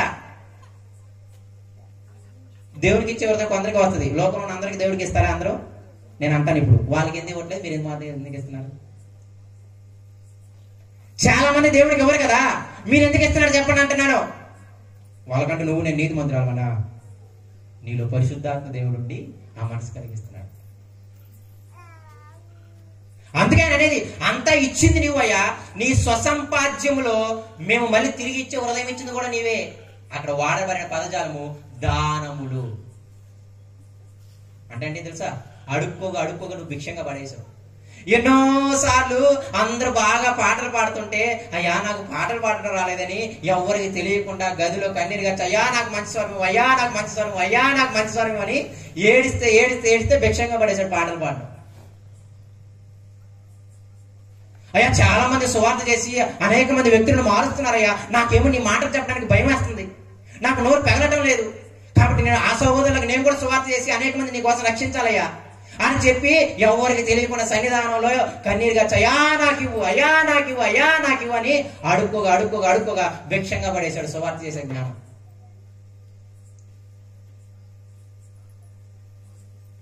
నిజమే, దేవుడు భిక్షంగా పడేస్తే మనకి ఎన్ని వచ్చాయి?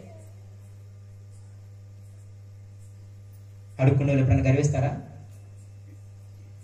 సొంత డబ్బుతో ఇల్లు కట్టామనుకో కార్ ఎగరేసుకొని తిరగవచ్చు. అందరు ఊరోళ్ళందరిని అడుక్కొని వచ్చి ఇల్లు కట్టి 200 బిల్డింగ్ కట్టి ఇప్పుడు ఊళ్ళో కార్ ఎగరేసుకొని తిరుగుతావా? అందరూ వస్తారు. అందరి దగ్గర అడుక్కుంటే నేను కూడా కట్టగలను, అవునా కదా? నీ కష్టార్జితంతో కడితే అప్పుడు నువ్వేం చేయొచ్చు? రొమ్ము విరుచుకొని తిరగచ్చు. అడుక్కొని కడితే అసలు ఎవరు కనపడవు. నిజంగా ప్రేమ దేవుడు పిల్లరా, నీకు నాకు ఉన్న ఈ సామర్థ్యాలన్నీ దేవుడు భిక్షంగా వేశాడు. అడుక్కోగా ఇంకొందరికి ఏం చెప్పని చెప్పనా? అడక్కపోయినా దేవుడు ఇచ్చాడు. ఇంకా అంత కృపగలిగినాడు ఆయన. దేవుడు ఎంత కృపగలిగినాడు అంటే అడక్కపోయినా ఇచ్చాడంట. అమ్మాయిని అడగకపోతే పెట్టదు, కానీ దేవుడు పెడతాడనమాట. ఏదైనా ఆయన దానాలు, మనలో ఏమీ లేదు, మన క్రియలేమీ లేవు, ఆయన కృపే. మరి దీనికా మనం విర్రవేగటం, దీనికా నువ్వు గర్వించటం? ఇప్పుడు మీరు ఎవరైనా ధనవంతులు ఉన్నారనుకోండి, అలా అనాల్సిన పదం ఏంటి తెలుసా? ఇదంతా నీవిచ్చావయ్యా. ఆదిమ సంఘం ఏమన్నది? తమ దగ్గర ఉన్నది తమది కాదనుకుని చరస్థిర ఆస్తులు అమ్మిచ్చేశారంట. అదేంటి? వాళ్ళ ఆస్తి కదా అది, వాళ్ళ తాత ముత్తాలు సంపాదించింది కదా. వాళ్ళు సంపాదించిందే, కానీ ఇచ్చింది దేవుడు. వాళ్ళకి అర్థమైపోయింది తమది తాము కాదనుకున్నారంట. వాళ్ళకి అర్థమైపోయింది లోకంలో ఉన్నంత వరకు ఇది మా కష్టార్జితం అనుకున్నాం. దేవుడి దగ్గరికి వచ్చినంత మాకు అర్థమైంది ఇది నీ కృప వల్ల మాకు ఇచ్చావయ్యా అని. అందుకే తిమోతి ఏమంటాడు తెలుసా? ధనము కలిగిన వారు ఎవరన్నా సంఘంలో ఉంటే తిమోతి ఈ విధంగా చెప్పు, అస్థిరమైన ధనము యందు నమ్మిక ఉంచక సుఖముగా అనుభవించడానికి ధారాళంగా దేవుడిచ్చాడు నీకు. కాబట్టి నువ్వేం కలిగి ఉండాలి తెలుసా? సత్క్రియలు అనే ధనాన్ని, ఆ ధనంలో ఇతరులకు పాలిచ్చే ధన క్రియలను కలిగి ఉండాలంట. అంత ధనం ఎందుకు ఇచ్చాడు అంటే దేవునికి ఏం చెప్పాలి తెలుసా? నువ్వు ఒక్కడు దాచుకోవడానికి కాదు, దేవా ఇంత ధనం ఇచ్చి సంఘంలో నన్ను ధనవంతులు చేసేవి, ఎందుకంటే ఈ ధనంలో ఇతరులకు పాల్గొనడానికంట. అందుకే ఆదిమ సంఘం ఏం చేసింది? ధనమంతా తీసుకొచ్చి అపోస్తుల పాదాల దగ్గర పెడితే వాళ్ళు సంఘంలో అక్కడ కొలది పంచి పెట్టారు. సంఘంలో ధనవంతులు వచ్చింది, వాళ్ళు ఏదో ధనవంతులని కాదు, లేకపోతే వాళ్ళు ఏదో మంచి జ్ఞానవంతులు మంచి తెలివని కాదు. ఆ తెలివికి మూలం దేవుడు. అంత బిజినెస్ చేసే నాలెడ్జ్ ఎవరిచ్చారు నీకు నాకు? దేవుడు కదా. ఆ తల్లి వృధన శరీరం నిర్మించింది ఎవరు? దేవుడు కదా. అందుకే ధనవంతులతో చాలా క్లియర్గా చెప్పాడు ఆయన, అయ్యా తిమోతి నీ విశ్వాసులకు చెప్పు, మొదటి తిమోతి పత్రిక చివరి అధ్యాయం చదువుకోండి, మీకు తెలిసింది అక్కడ. ధనము కలిగిన వారు అస్థిరమైన ధనం మీద నమ్మిక ఉంచక, రేపు నా చనిపోయిన తర్వాత ఈ ధనం ఏం చేస్తుంది? నరకంలో ఏమి కొనలేదు. 20 రూపాయలు కిన్లీ బాటిల్ కూడా కొనలేదు అనమాట ధనం. అందుకే ధనవంతుడు ఏమంటున్నాడు? చొక్క నీటి కోసం అడుగుతున్నాడు. ఏ భూమి అంత ధనం ఉందిగా, 20 రూపాయలు పెడితే కిన్ని నీళ్ళు వస్తాయిగా. ఆ ధనం అక్కడ అక్కడికి రాదు. నీ ఉగ్రత దినమందు నీ ఏం చేయదు, నీ ధనము నీకు అక్కడికి రాదు. ధనము కలిగిన వాళ్ళు మీరేం చేయాలి తెలుసా? విరగకూడదు. నాకు దేవుడు ఎంత ధన సమృద్ధి ఎందుకు ఇచ్చాడంటే, మా సంఘంలో దేవుడు మాకు ఎందుకు ఎంత ధన సమృద్ధి ఇచ్చాడు అంటే, నా సంఘంలో నా సహోదరుడికి పాలివ్వటానికి. అంత ప్రేమ కలిగి ఉండాలంటే ప్రేమ దేవుని పిల్లరా. ఒక అవయవం బాగున్నప్పుడు ఏం చేస్తా చెప్పండి? మిగతా అవయవాలన్నీ రెస్ట్ తీసుకుంటాయి. చేయదని ఇరిగింది అనుకోండి, ఆ చేరిగితే ఇరిగిందిలో కాలు పనికిపోతాయా? కాలు ఇరిగితే ఇరిగిపోయిందిలే చేరి పనికిపోతాయా? ఎంత చూడండి, అది ఆగేదాకా శరీరం అంతా ఆగుతుంది, అది క్యూర్ అయ్యేదాకా శరీరం అంతా ఆగుతుంది. అందుకే సంఘం బాధపడినప్పుడు నువ్వు బాధపడాలి, సంఘం సంతోషపడినప్పుడు నువ్వు సంతోషపడాలి. ఆ రోమపత్రిక 12 మొత్తం చదవడం మీకు అర్థమవుతుంది అక్కడ. అయ్యా వాళ్ళు సంతోషించడం నువ్వు సంతోషించు, వాళ్ళు బాధపడినప్పుడు నువ్వు బాధపడు.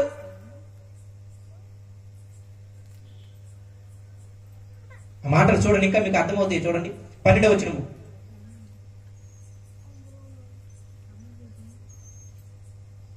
12వ వచనము, 13వ వచనము. పరిశుద్ధుల అవసరములో పాలు పొందుతూ శ్రద్ధగా ఆతిథ్యం ఇచ్చుచుండుడి. మిమ్మల్ని హింసించు వారిని దీవించుడు కానీ శపించవద్దు. సంతోషించు వారితో ఏం చేయాలంట? సంతోషించాలి. ఏడ్చు వారితో ఏం చేయాలి? ఏడవాలి. ఒకరితోనొకరు మనసు కలిగి ఉండుడి. హెచ్చు వాటి యందు మనస్సుంచక తగ్గు వాటి యందు ఆసక్తులయుండుడి. మీకు మీరే బుద్ధిమంతులను అనుకొనవద్దు. ఆ మాటలన్నీ చదివితే అవన్నీ కూడా మనం చేయాలి.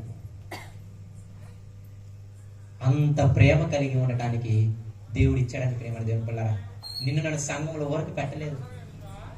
నీకు ఇచ్చిన వరము మిగతా వారికి ఉపయోగించాలి. వాక్యం చెప్పే వరం ఇచ్చాడా? అందరికి వాక్యం చక్కగా చెప్పి, అమ్మ నువ్వు ఇలా ఉండాలి, ఇలా ఉండకూడదు, ఇలా ఉండాలి, ఇలా ఉండకూడదు అని చెప్పాలి. ప్రార్థన చేసే వరం ఇచ్చాడా? ఎవరైనా కష్టంలో ఉన్నప్పుడు, నష్టంలో ఉన్నప్పుడు నువ్వు ఒక్కదాని మందిరానికి వెళ్ళి, లేకపోతే వాళ్ళ ఇంటి దగ్గరికి వెళ్ళి, అమ్మ ఏం బాధపడమాకలే, ఇద్దరం కలిసి ఒక గంట ప్రార్థన చేసుకుందాము, దేవుడు తీరుస్తాడని చెప్పి చేయటానికి నీకు ప్రార్థన వరం ఇచ్చాడు. ఎవరైనా అప్పుల్లో ఉండి బాధల్లో ఉంటే ఏమన్నాడు తెలుసా? మా ఎందుకంత బాధపడతావు, మనందరం ఒకటే కదా, నా దగ్గర ఉంది, నేను తీసుకుని నువ్వు జాగ్రత్తగా బాధపడ మాకు. అందుకు నేను ధనవంతులుగా పెట్టాడు సంఘంలో. సంఘంలో అందరూ ధనవంతులు కాదు, అందరూ పేదవాళ్ళు కాదు. ఇవన్నీ ఎందుకు పెట్టాడు అంటే, ఒక్కొక్కరికి ఏం చేయాలంట? సహాయపడాలి. నిష్కపటమైన ప్రేమతో ప్రేమించుకోవాలి అంట. 9వ వచనం చూడండి, మీ ప్రేమ నిష్కపటమైనదై ఉండవలెను. ప్రేమలో కూడా కపటాలు ఉంటాయి. మరి ఇప్పుడు ఇస్తే రేపు మనం వస్తుంది కాబట్టి ఇస్తామన్నమాట. అవునా కదా? ప్రేమలో కూడా కపటాలు ఉంటాయి. మీరు ఎప్పుడైనా చదువుకుని రాశారా? చదువుకుని ఎందుకు వేస్తారు తెలుసా? ఆ బుక్ దగ్గర జాగ్రత్తగా పెట్టుకుంటారు. రేపు వాళ్ళు మీరు పిలిచారనుకో ఎంత వేసారో చూస్తారనమాట. అవునా కదా? అది మీరు ఏదైనా చూడండి, వాళ్ళ పిల్లలు బంగారం పెడతారు చిన్నపిల్లలకి పుట్టినరోజు అప్పుడు. ఎందుకు? రేపు మనకు కూడా పిల్లలు పడతారు, అప్పుడు వాళ్ళు కూడా పెట్టాలి కాబట్టి. పెట్టడం తెలిసి ఎవరైనా పెడతారా? మనుషులు చాలా తెలివైన వాళ్ళు. అందుకని ఏమంటారంటే, నీ ప్రేమ కపటంగా ఉండకూడదు. అడిచ్చిన ఊపిన నాకు ప్రాబ్లం కాదు, నా సహోదరుడు. రెండోది చెప్పానే, కుటుంబంతో పోల్చడం లేదా? కుటుంబంలో మీరు అనుకుంటారా, మీ భర్తకు బాగా లేకపోతే 1,00,000 రూపాయలు ఖర్చు పెట్టి రేపు కానీ నువ్వు 1,00,000 దూరుకొని అంటావా?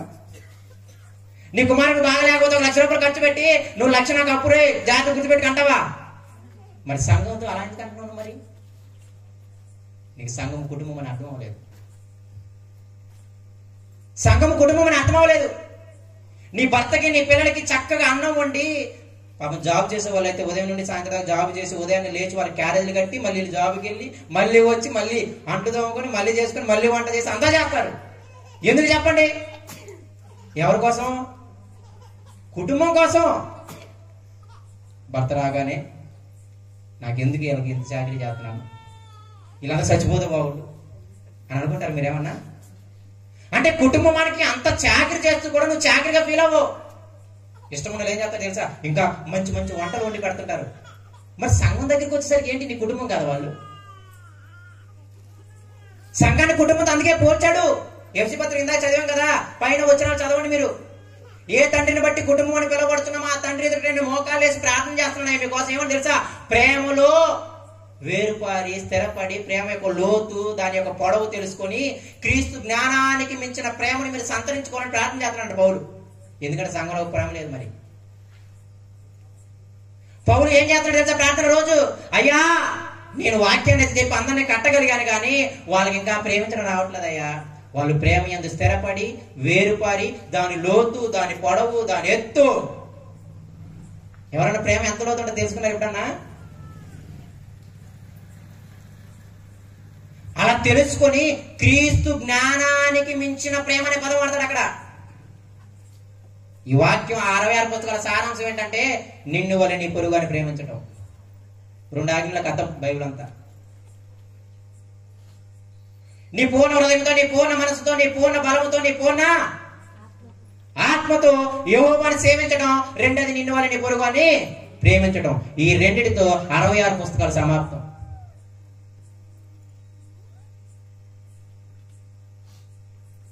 కుటుంబం అంటే అది. కుటుంబానికి మీరు అంత చాకరీ చేసి ఎవరైనా కష్టం ఎవరైనా ఫీల్ అవుతారా?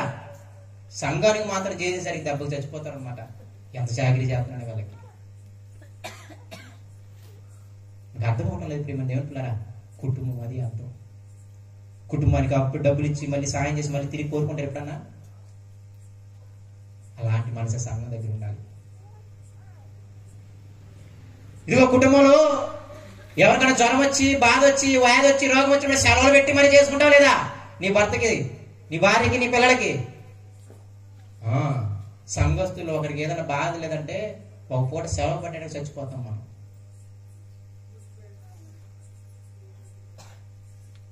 మళ్ళీ అడిగితే నేను దేవుని బిడ్డని, నేను లోకం నుండి ప్రత్యేకింపబడిన వాడిని. వాడు సెలవు పెట్టడు, నువ్వు సెలవు పెట్టవు. ఇంకేంటి లోకంలో నుండి ప్రత్యేకింపబడిన వాడు? ఆ పదజాలను తప్పుగా అర్థం చేసుకోవద్దు, మీరు అర్థం చేసుకోవాలి జాగ్రత్తగా. ప్రేమని దేవుడు మన పట్ల ఉంచినటువంటి ఆ యొక్క నిరీక్షణ ఉంది, అది చాలా గొప్పది. ప్రేమ దేవుని పిల్లారా, ఈ రోజు తల్లిదండ్రుల పిల్లల పట్ల ఎంత గొప్ప నిరీక్షణ ఉంచుతున్నారో, అంత ఎదవలుగా తిరుగుతున్నారో, మన పరిస్థితి కూడా అలా అయిపోయింది. దేవుడు మన పట్ల ఉంచిన నిరీక్షణ చాలా గొప్పది.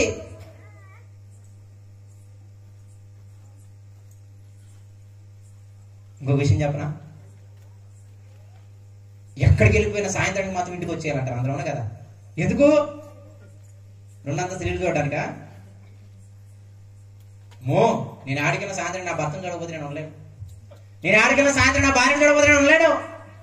నేను ఆడికెళ్ళిన సాయంత్రానికి మాత్రం ఎట్ట తిరిగాను ఎక్కడికి వచ్చేయాలి? పిల్లలను చూడకపోతే నేను ఉండలేనయ్యా. ఏ రోజున సంఘాన్ని చూడకుండా ఉండగలిగావా? ఏ రోజున అనుకున్నావా, అయ్యో నేను పలానా సిస్టర్ని, పలానా తల్లిని, పలానా వాళ్ళని చూడకుండా నేను ఉండలేకపోతున్నాయ్యా, నేను వెళ్ళాలి ఆమె దగ్గరికి, ఆ దగ్గర కూర్చోవాలి, ఆమెతో చక్కగా మాట్లాడాలని ఏ విశ్వాసత గురించి నీకు అనిపించిందా? ఆదిమ సంఘంలో అది ఉంది. ప్రతి దినము కూడుకున్నారంట. ప్రతి దినం ఇంటింటా కూడుకున్నారంటే ఎందుకు? వాళ్ళ మధ్య అంత ప్రేమ బంధాలు ఉన్నాయి. వాళ్ళ యొక్క నిజంగా వాళ్ళ స్థితి చాలా ఆనందకరమైన స్థితి. వాళ్ళు ఎలా ఉన్నారు తెలుసా? ఇప్పుడు సుమారు మీరు 100 మంది ఉన్నారు అనుకుందాం, విశ్వాసులు 100 కుటుంబాలు అనుకుందాం. వాళ్ళు ఎలా ఉన్నారు తెలుసా? ఉదయం నుండి సాయంత్రం దాకా పనికి వెళ్తున్నారు. సాయంత్రం అవగానే ఏమంటారు తెలుసా? ఈ రోజు విజయనగరం ఇంట్లో ప్రేయర్ అనమాట. ఇక అందరూ ఎక్కడికి వచ్చేయాలి? ఇంటికి వెళ్ళి స్నానం చేసి సైలెంట్కి విజయనగరం ఇంటికి వచ్చాడు అందరూ. అన్నోళ్ళు ఆ రోజు సెలవు పెట్టి పనికి చక్కగా వాళ్ళందరికీ భోజనాలు చేసి 1 గంట వాక్యం వినిపించి పంపించేస్తారు అనమాట. మళ్ళీ రేపు వస్తుంది. ఆ రోజు ఎవరు? ఇదిగో ఆఖరి రేపు వంతు. ఆ రోజు విజయనగరం పనికి వెళ్ళిపోతాడు, మిగతా వాళ్ళంతా పనికి వెళ్ళిపోతారు. ఆ రోజు ఆ కుటుంబానికి సెలవు. ఏం చేయాలి? నా 100 మంది సంఘానికి, నా కుటుంబానికి నేను ఈరోజు అన్ని వంటకి అన్ని తీసుకొచ్చి సాయంత్రం వాళ్ళకి 1 గంట వాక్యం వినిపించి చక్కగా భోజనం పెట్టి పంపించేయాలి. ఉదయం నుండి సాయంత్రం దాకా కుటుంబాన్ని పోషించుకోవడానికి పని. సాయంత్రం రాగానే ఇక టీవీలు లేవు, చుట్టాలు లేవు, పెళ్లిళ్ళు లేవు, ఏమీ లేవు వాళ్ళకి. ఆదిమ సంఘానికి నా సంఘాన్ని నేను కలవాలి. 3వ రోజు ఇంకొకరి దగ్గర, 4వ రోజు అలా. అప్పుడు 100 మంది విశ్వాసం ఉంటే విజయనగరం వంతు ఎప్పుడు వస్తుంది చెప్పండి? మళ్ళీ 3 నెలల తర్వాత వస్తుంది. 3 నెలలకు ఒక సెలవు పెట్టలేరా కుటుంబం? 3 నెలలకు ఒక 100 మందికి భోజనం పెట్టలేరా? అది ఆదిమ సంఘం చేసింది. అందుకే వాళ్ళకి తీరిక లేదు. ప్రతిరోజు ఎవరొకరు ఇంట కూర్చుకుంటున్నారు, చక్కగా వాక్యం ఉంటున్నారు, వాళ్ళ పిల్లలు బాగున్నారు, వాళ్ళ భర్తలు బాగున్నారు, వాళ్ళ భార్యలు బాగున్నారు, అందరూ దేవుని బాగా ఎదిగారు. మనలో ఎందుకు ఎదగట్లేదంటే మనం ప్రతిరోజు వెళ్ళం కాబట్టి. మనం ఎందుకు ఎదగట్లేదంటే మనం ప్రతిరోజు వాక్యం వినము కాబట్టి. వాళ్ళకి ఏ ధ్యాస లేదు తెలుసా? అసలు ఏ ధ్యాస లేదు వాళ్ళకి. సినిమాలు లేవు, ఏమి లేవు, వాళ్ళకి లోకం తెలియదుగా. అందరికి ఆ 100 మంది విశ్వాసులు వాళ్ళకి అందరూ ప్రార్థన పరులే. అటు వెళ్తే ఒకడేమో ప్రార్థన చేయడానికి రమ్మన్నాడు, ఇటు వెళ్తేనే ఒకడేమో పాటలు పాడడానికి రమ్మన్నాడు, ఇటు వెళ్తేనే ఒకడేమన్నాడు దా వాక్యం చదువుకుందాం అంటున్నాడు, ఇటు వెళ్తేనేమో రా సహోదరుడు గుంట్లో బాగా వెళ్ళి పరామర్శించేద్దాం అన్నాడు. ఇక 4 వైపులు అది అయిపోయింది. ఇప్పుడు ఏమైపోయింది? ఒకడేమో సినిమా చూద్దారా అంటున్నాడు, ఒకడేమో ఎంజాయ్ చేద్దారా అంటున్నాడు, ఒకడేమో తాగుదాం రా అంటున్నాడు, ఒకడేమో వ్యభిచారం చేస్తారా అంటున్నాడు. అది కుటుంబాన్ని నిలబడి ఆ రోజు అట్మాస్ఫియర్ వేరు. మన చుట్టాలని, మన కుటుంబాన్ని, మన సంఘాన్ని మనమే రక్షించుకోవాలి. మనమే చుట్టూ కంచె వేయాలి. తీరిక ఇవ్వకూడదు. తీరికిస్తే భర్త పాడైపోతాడు, తీరికిస్తే భార్య పాడైపోతుంది, తీరికిస్తే పిల్లలు పాడైపోతారు. లోకం చాలా చెడ్డది సుమా. ఈ విధమైన ప్రేమలు లేవు ప్రియమైన దేవుని పిల్లారా. ఆ విశ్వాసం నాకు చూడాలన్నాయా, చూసి 1 రోజు అయిపోయింది, 2 రోజులు అయిపోయింది, 3 రోజులు అయిపోయింది, అమ్మో నేను త్వరగా ఆ విశ్వాసం దగ్గరికి వెళ్ళాలి. అంత ప్రేమలు లేవు, అందుకే వెళ్ళబుద్దవట్లేదు. తల్లిగా ప్రేమ తెలిసింది కాబట్టి నువ్వు వెళ్తున్నావు తల్లి దగ్గరికి. అవునా కదా? జాగ్రత్తగా ఆలకించండి, 5 నిమిషాలు ముగించి వేస్తాను. అందుకే సంఘాన్ని దేంతో పోల్చాడు తెలుసా? కుటుంబంతో పోల్చాడు. సంఘాన్ని అవయవాలతో పోల్చాడు. ఈ పోలికలు 2 మీ హృదయంలో పెట్టుకుని ఆలోచించండి. మీరు కుటుంబానికి ఏమేమి చేస్తారో చెప్పండి, సంఘానికి కూడా అదే చేయాలి. అప్పుడప్పుడు నేను మొన్న ఒక ఉదాహరణ చెప్తాను అన్నాడు మా అన్నయ్యతో. ఇంట్లో కేక్ కొనుక్కోవడానికి మాత్రం అలంకార బేకరీకి 400 పెట్టి తెచ్చుకుంటా ఉంటాడు కేజీ కేక్. ఎందుకు? బయట అయితే 200 అయితే సరిగ్గా ఆ క్రీము మంచిది వాడరని.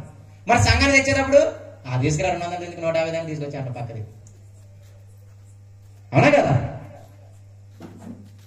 మన కుటుంబానికి మాత్రం నాణ్యమైనవి తెచ్చుకుంటాం, సంఘానికి వచ్చేసరికి మన కుటుంబానికి సంఘ బియ్యం, సంఘానికి స్టోర్ బియ్యం. అవునా కదా? ఎందుకు నేను ఇదంతా అంటున్నానంటే చాలా నవ్వుతూ చెబుతున్నాను, కానీ చాలా సీరియస్ విషయాలు. దేవుడు సంఘం మీద పెట్టుకున్న నిరీక్షణ చాలా గొప్పది. దేవుడు సంఘం మీద పెట్టుకున్న ఆశ చాలా గొప్పది. అమ్మా, సంఘం అంటే నువ్వే. నీ మీద దేవుడు పెట్టుకున్న ఆశ చాలా గొప్పది. నీవు దేవుడితో బతకాలని, నువ్వు సంఘానికి మాదిరిగా ఉండాలని దేవుడు పెట్టుకున్న ఆశ చాలా గొప్పది. దేవుడు ఏమన్నాడు తెలుసా? ఒకరోజు ఏసైని అడిగాడు ఫిలిప్ గారు, అయ్యా దేవుడు ఏమన్నాడు చెప్పుచ్చు మాకు. ఏంటి ఫిలిప్ నువ్వు బుద్ధి లేదు అడుగుతున్నావు? నన్ను చూస్తే దేవుడు చూసినట్టే. ఇదిగో నేను ప్రేమిస్తున్నాడు కదా, ఇలాగే దేవుడు ప్రేమిస్తాడు. నేను దయ చూపిస్తున్నా కదా, ఇలాగే దేవుడు దయ చూపిస్తాడు. నేను కరుణించి అందరినీ వ్యాధులన్నీ తీసేస్తున్నాడు కదా, ఇలాగే దేవుడు కరుణ కలిగి ఉంటాడు అని చెప్పి ఏమన్నా తెలుసా? నన్ను చూస్తే దేవుడు చూసినట్టు అన్నాడు. ఈరోజు ఎవరైనా చెప్తున్నారా? సంఘం అంటే చిన్న సైజు పరలోకం. సంఘం అంటే చిన్న సైజు పరలోకం. అయ్యా దేవుడి ప్రేమ ఎలా ఉంటుందయ్యా అని ఎవరైనా బయట వచ్చి అడిగారనుకో, ఇదిగో పలానా అక్క దగ్గరికి వెళ్ళు, ఆమె చూపిస్తే దేవుడి ప్రేమ. ఆమె చూపించే ప్రేమ చూస్తే నీకు దేవుడి ప్రేమ తెలిసిపోద్ది. అంత ప్రేమ మనకి ఎవరైనా చెప్పగలుగుతున్నారా? పలానా అక్క దగ్గరికి వెళ్ళు, పలానా అన్నయ్య దగ్గరికి వెళ్ళు, ఆమె చూపించే ప్రేమ ఉంటుంది, దేవుడు చూపించే ప్రేమ అంతే ఉంటది. ఎవరైనా చెప్పగలుగుతున్నారు మన గురించి? అయ్యా దేవుడు కనికరం కలిగినాడు, కనికరం కలిగినాడు, దయ కలిగినాడు, దయ కలిగినాడు అంటున్నారు కదా. మాకు ఒకసారి కనికరం దయ చూపించంటే పలానా అన్నయ్య దగ్గరికి వెళ్ళు, కనికరం ఏంటో దయ ఏంటో తెలుస్తుంది. ప్రతిఫలం ఇచ్చేది దేవుడే, కానీ ఇవ్వాల్సింది నువ్వు నేనే. అర్థమవుతుంది మీకు? ప్రతిఫలం ఇచ్చేది దేవుడే, కానీ ఇవ్వాల్సింది నువ్వు నేనే. దేవుడు ఏమన్నా ధనం ఆకాశంలో మోటలో ఎక్కడైనా వేస్తున్నాడా? ఎవరిలోనన్నా ఏదో ఒక వ్యక్తిని ప్రేరేపించి నీకు ఇచ్చి ఇల్లు చేస్తున్నాడు. అవునా కదా? మనుషులే చేయాలి. ఆ రోజు రూతు అమ్మ గురించి మీరు చదవండి ఒకసారి, బోయజ్ గురించి చదవండి. అమ్మా రూతు, నువ్వు చాలా క్యారెక్టర్ కలిగి ఉన్నావమ్మా, దేవుడు నీకు తప్పక ప్రతిఫలం ఇస్తాడు అని చెప్పి ప్రతిఫలం ఇచ్చిందంతా ఎవరో బోయజ్ గారు. ఆ పరికి ఇచ్చిందంటే బోయజ్ గారు. ఇంకా ఆ పనులకి ఏం చెప్తాడు తెలుసా? మీరు పరికి మాత్రమే కాదు, మీ గుప్పిలో 10 గుప్పిలు వదిలేసి వెళ్ళిపోండి, ఆమె ఎరుకోవాలి. చివరికి ఆమెను పెళ్లి చేసుకొని రాణిని చేసింది కూడా ఆయనే. పేరంతా ఎవరిది? మళ్ళీ దేవుడిది. మన దొంగలం అన్నమాట. దేవుడు చూసుకుంటారులేమ్మా, మనం మాత్రం రూపాయి. ఎవరి నుంచి కష్టం చెప్తే, ఎవరి నుంచి బాధ చెప్తే దేవుడు తీర్చుకుంటాడమ్మా. దేవుడు శక్తిమంతుడు. మన వెనక రూపాయి మాత్రం రాదు. దేవుడి ద్వారా చేయాల్సింది నువ్వు నేనే. దేవుడి ద్వారా చేయాల్సింది నువ్వు నేనే, ఏ రోజు కాదు. దేవుడు ఎవరికి ఆకాశంలో మూట ఇవ్వడు. ప్రతిది ప్రారంభం నుండి మీరు చూడండి, మనుషులను ప్రేరేపించే తీసుకొస్తున్నాడు. ఎందుకంటే మనుషులకు ఒకని ఎడల ఒకడు ప్రేమ నేర్పాలి. అలా ఇచ్చినప్పుడే కదా నువ్వు ప్రేమ కలిగి ఉండేది. దైవజనుడు ఎప్పుడైనా నీ కష్టం ఉన్నప్పుడు డబ్బులు ఇచ్చాడు అనుకోండి, అప్పుడు నువ్వు ప్రేమ కలిగి ఉంటావు. ఇవ్వలేదనుకోండి ఏమంటావు? ఆ ఇచ్చే గుణము ప్రేమకి నిదర్శనం. దేవుడి పేరు చెప్పి మీరు మోసం చేయమాకండి. దేవుడు ప్రతిఫలం ఇవ్వాల్సింది మీరు నేనే. కాబట్టి సంఘము అంత గొప్పది. చివరి మాటగా, మరి ఇటువంటి సంఘాన్ని పాడు చేస్తే దేవుడు ఏం చేస్తాడు? ఇప్పుడు నాకు ఎంత బాగుండాలన్నాం కదా, మరి ఇప్పుడు సంఘాన్ని ప్రేమ లేకుండా స్వార్థముతో, కుళ్ళుతో, కుతంత్రాలతో విశ్వాసుల మధ్య ఉంటే ఏం చేస్తాడు దేవుడు? నిన్ను పాడు చేస్తాడంట. కొరింథీ పత్రికలో అన్నాడు, ఎవరైనా దేవుని ఆలయాన్ని పాడు చేస్తే నేను ఎవరు పాడు చేస్తాను? నిన్ను పాడు చేస్తాను. సంఘంలో ఎవరైనా ఇంకొక వ్యక్తిని కానీ పాడు చేస్తే దేవుడు ఏం చేస్తాడు తెలుసా? నిన్ను పాడు చేస్తాడంట. ఇదిగో నా ఎద్దకు వచ్చిన ఈ చిన్న బిడ్డలు ఎవరైనా అభ్యంతర పరిస్తే వాడు తిరుగుడు రాయగట్టుకుని సముద్రంలో పడ్డాడు మేలంట. ఇప్పుడు దాకా మీకు సంఘం ఎలా ఉండాలో చెప్పా, ఒక వ్యక్తిని ఎలా చూసుకోవాలో చెప్పా, మీ తోటి విశ్వాసి ఎంత ప్రేమ కలిగి ఉండాలో చెప్పా. అలాగాని ప్రేమ లేకుండా నువ్వు స్వార్థముతో, మత్సరముతో, కుళ్ళుతో, కుతంత్రాలతో, ఈ రోజున కుటుంబంలో ఎవరన్నా ఒక పాప కానీ ఒక కొడుకు కానీ తప్పు చేస్తే ఎవరన్నా డమ్మేసి చెప్తారు మీరు? మీ పాప కానీ మీ అబ్బాయి కానీ ఏదైనా తప్పు చేశాడు అనుకోండి, ఎవరికైనా చెప్తారా? మీ అమ్మాయి చేసిన తప్పు తేలుకొనడానికి వేరే ఊరు పంపించేస్తారు. మీ అబ్బాయి చేసిన తప్పు తేలుకొనడానికి వేరే ఊరు పంపించేస్తారు. అది బయటకు రాకుండా చాలా జాగ్రత్త పడతారు. సంఘంలో ఒక బిడ్డ కానీ ఏదైనా తప్పు చేస్తే మాత్రం ఏమై ఇంటికి తిరుగుతుంది.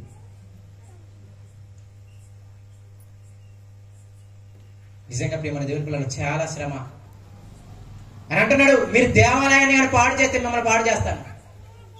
ఎవరైనా ఈ చిన్న వాళ్ళని ఎవరైనా అభ్యంతర పరిస్థితి ఏమంటున్నాడు? తిరుగుడు రాయి కట్టుకుని సముద్రంలో పడి చచ్చుకోవడం వాడికి మేలంట. అననీయ సప్పీరా చేసిన పాపం ఏంటి తెలుసా? చెప్పండి. అననీయ సప్పీరా ఏం పాపం చేశారు చెప్పండి? ఏం చేశారు? ఏం చేశారు? మోసం చేసింది ఏమన్నా చెప్పండి మీరు చక్కగా? పరిశుద్ధాత్మని. పరిశుద్ధాత్మ దేవుడు ఏమైనా కనపడ్డాడా మోసం చేయడానికి? వాళ్ళు మోసం చేసింది దైవజనుడి పేతురు గారిని, వాళ్ళు మోసం చేసిన సంఘాన్ని. అవునా కదా? అందరూ కలిసి ఒప్పందం చేసుకున్నారు, అంతా ఇచ్చేద్దామని. వీళ్ళకి డబ్బు రాగానే మనసు మారిపోయింది. ఇప్పుడు ఏమైనా పేతురు గారు లాగా నిల్చొని ఉన్నారు. సంఘం అంతా అందరూ పెట్టేసి ఎవరు డబ్బులు పెట్టేసి అలా కూర్చొని ఉన్నారు. ఇప్పుడు పేతురు గారు వచ్చారు ఇంట్లోకి, సంఘంలోకి. సైలెంట్గా వచ్చి పెట్టేసి అలా వెళ్ళిపోతున్నాడు. ఆపేశాడు పేతురు గారు. ఏంటయ్యా ఇంతకు అమ్మావా? ఏం మిగతా వాళ్ళందరూ ఎందుకు అడగలేదు? పేతురు ఏం ఆలోచించాడంటే, ఈయన మా మనుషులే కదా, వీళ్ళకి తెలియదులే. అమ్మ నేను అమ్మేటప్పుడు పాస్టర్ గారికి తెలియదు, విశ్వాసులకు తెలియదు. నేను ఎంతకమ్మని ఎవరికి తెలుసు చెప్పు? అంతే కదా. నేను ఎంతకమ్మని ఎవరికి తెలియదని వాళ్ళు మోసం చేసిన సంఘాన్ని, వాళ్ళు అబద్ధం ఆడింది పేతురు దైవజనుడితో మోసం చేసిన సంఘాన్ని. కానీ దేవుడు ఎలా తీసుకున్నాడు తెలుసా? పరిశుద్ధాత్మను మోసం చేశావు. ఎందుకు? మనమే దేవుని ఆలయాలు. మన అందరిలో ఎవరున్నారు? పరిశుద్ధాత్మ దేవుడు ఉన్నాడు. అవునా కదా? అప్పుడు వాళ్ళకి జరిగిన విషయం ఏంటి తెలుసా? చనిపోయారు. అప్పుడు అక్కడ కింద రాయబడిన మాట మీరు చదవండి. సంఘమంతటికి మిగులు భయం కలిగిందంట. ఇక ఆ రోజు నుండి ఎవరు మోసం చేయరు సంఘాన్ని. ఆ రోజు నుండి ఎవరు కూడా, మీరు చూడండి, అననీయ సప్పీరా తర్వాత ఆయన సంఘం లాంటి వాళ్ళు ఎవరు లేరు. అర్థమైపోయింది. అమ్మో, తోటి సహోదరుడితో అబద్ధం ఆడినా, తోటి సహోదరుని మోసం చేసినా, దైవజనుడితో అబద్ధం ఆడినా, దైవజనుడిని మోసం చేసినా దేవుడు మనల్ని ఊరుకోడు. నిజంగా ప్రియమైన దేవుని పిల్లరా, మీరు ఏదో అనుకుంటున్నారు, తోటి విశ్వాసులతో జాగ్రత్తగా ఉండాలి. అయ్యా నువ్వు ఆకలి కొంటే నీకు వస్త్రం ఇచ్చావు, నువ్వు దప్పికొంటే నీకు దాహం ఇచ్చామన్నాడు. వాళ్ళకేమో మైండ్ పోతుంది, నువ్వెప్పుడు ఆకలి కొన్నావయ్యా దేవుడు అంటున్నారు విశ్వాసులు. నువ్వు ఎప్పుడు దాహమైందయ్యా? మేము ఎప్పుడు నీకు ఇచ్చాం? మేము ఇచ్చిన తోటి సహోదరులకు కదా, మేము చేసిన తోటి సహోదరులకు కదా. కానీ ఎవరికి ఇచ్చినట్టంట? ఈ విధంగా మీరు ఆలోచన చేయండి. ఇక మీ యొక్క స్థితికే నేను వదిలివేస్తున్నాను. దేవుడు మనందరం సంఘం యేసుక్రీస్తు రక్తంలో కడగబడి పరిశుద్ధులుగా ఉండడానికి పిలువబడ్డాం. లోకం నుండి ప్రత్యేకింపబడిన వారు. మన ప్రేమలో ఎదగాలి, ఐక్యతలు ఎదగాలి, ఒకరినొకరు సహించుకోవడం ఎదగాలి, ఒకరి పాపను ఒకరు కప్పిపుచ్చుకోవడం ఎదగాలి, ఒకరినొకరు గొప్ప చేయడం ఎదగాలి. ఇంత ఆశ దేవుడు మన మీద పెట్టుకున్నాడు. సంఘంతో అంత చక్కగా ఉండాలి. రెండవది, సంఘాన్ని ఎవరైనా ఇబ్బంది పెడితే, అనగా విశ్వాసులు ఎవరైనా మోసం చేస్తే దేవుడు మిమ్మల్ని పాడు చేస్తాడు. గుర్తుపెట్టుకోండి. మీ జీవితాలు చిన్న భిన్నమవుతాయి. గుర్తుపెట్టుకోండి. అన్నాడు అననీయ సప్పీరా అబద్ధం ఆడింది సంఘముతో, అబద్ధం ఆడింది దైవజనుడితో, మోసం చేసిన సంఘాన్ని మోసం చేసింది దైవజనుడిని. వాళ్ళందరికీ మరణం వచ్చింది. సంఘం అంతా భయపడింది. కాబట్టి దయచేసి సంఘము భయపడండి, సంఘము ప్రేమించండి. నీకు ఇచ్చిన సామర్థ్యం ఉందే, అది మిగతా వారికి ఉపయోగించండి. సంఘం అంటే ఇదన్నమాట. ఎంత ఆశ నీ మీద నా మీద పెట్టుకొని నువ్వు ఎక్కడో ఉంటే నీ అంటబడి రక్షించుకున్నాడు దేవుడు. దయచేసి దేవుని యొక్క ఆశని భంగం చేయమాకండి. తల్లిదండ్రులుగా మీకు బాగా తెలుసు, పెళ్లి చేసుకున్నప్పుడు మీ భర్త మీద అంత ఆశ పెట్టుకొని చేసుకున్నారు. ఇప్పుడు త్రాగుబోతుగా ఉన్నప్పుడు లేకపోతే ఏదైనా తప్పు చేస్తున్నప్పుడు మీరు అంత బాధపడతారు. పిల్లలకు అన్నప్పుడు పెంచేటప్పుడు ఎంత ఆశ పెట్టుకొని పెంచుతారో, వాళ్ళు ఇప్పుడు గాలికి తిరుగుతున్నప్పుడు మీరు అంత బాధపడతారు. దేవుడు కూడా అలాగే బాధపడతాడు. అది అర్థం అవడానికి ఇది నీకు జరిగింది. దయచేసి సంఘముగా చాలా ప్రేమగా ఉండండి. సంఘాన్ని కుటుంబంలా చూసుకోండి. మీరు చేయగలిగిన సహాయం సంఘానికి చేయండి. సంఘాన్ని ప్రేమించండి, దైవజనుని ప్రేమించండి. ఎటువంటి కల్మషాలొద్దు. చక్కగా ఉండి మిమ్మల్ని మీ కుటుంబాన్ని కాపాడుకోండి. ఈరోజు మీరు అందరూ తీర్మానం తీసుకోవాలి. అయ్యా, ఈ సంఘ ప్రతిష్ట రోజు మేము కూడా ప్రతిష్ట చేసుకుంటాం. ఏమని తెలుసా? సంఘం ఎవరో ప్రేమ కలిగి ఉంటాం. ఆనాడు యేసుక్రీస్తు వారి శిష్యుని అలాగైతే సత్యమందు ప్రతిష్ఠించాడో, ఈరోజు మీరందరూ కూడా ప్రతిష్ఠించబడాలి. సంఘం అంటే ఉందా? ఇంత ఆశ పెట్టుకున్నావా దేవా నా మీద నువ్వు? మీకు దేవుడి ప్రేమ అర్థం అవ్వాలి, ఆయన కోపం కూడా అర్థం అవ్వాలి. దేవుడు చిన్న మాట దీవించిన యొక్క సమయం ఎక్కువైంది, క్షమించండి. మరొకసారి సమయం ఇచ్చిన దైవ సేవకులు నా నిండు హృదయపూర్వకంగా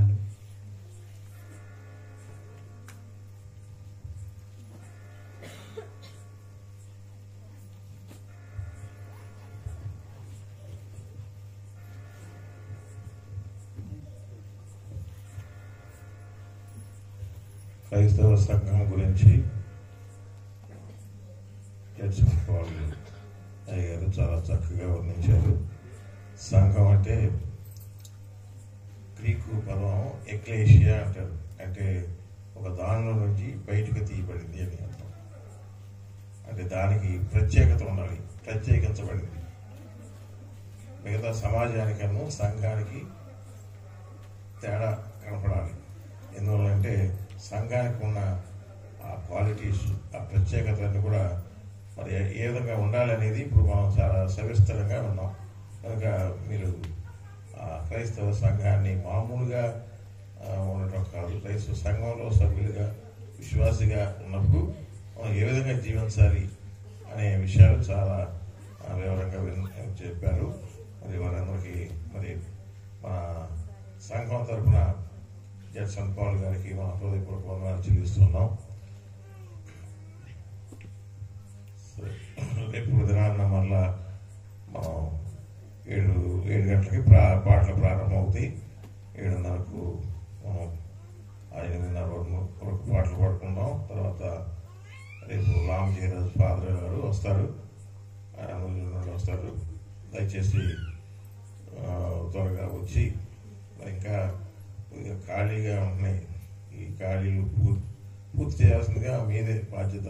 మీ ప్రకారం అన్ని ఇంకా రాని వాళ్ళని పిలుచుకుని వచ్చి ఇంకా పూర్తిగా ఇదంతా నింపి మరి దేవుని ఒక వాక్యాన్ని ఎంతో శ్రమతో ఆయన విజయవాడ నుంచి బండి తీసుకొని వచ్చారు, ఎంత శ్రమ తీసుకొని వచ్చారు మన కొరకు. అలాంటి దేవుని వాక్యాన్ని పంచుకోవడానికి మనం ప్రక్కనే ఉండి లేకపోతే దేవుడు మనల్ని అడుగుతాడు. మరి అంత శ్రమ తీసుకుని దేవుని వాక్యాన్ని చెప్తుంటే దాన్ని మనం వ్యర్థంగా పోనీయకుండా మరి జాగ్రత్తగా మనం చేయాల్సిన పనిని చేయాలి, రావాలి, వినాలి. మరి అప్పుడే దేవుడు మనల్ని దీవిస్తాడు.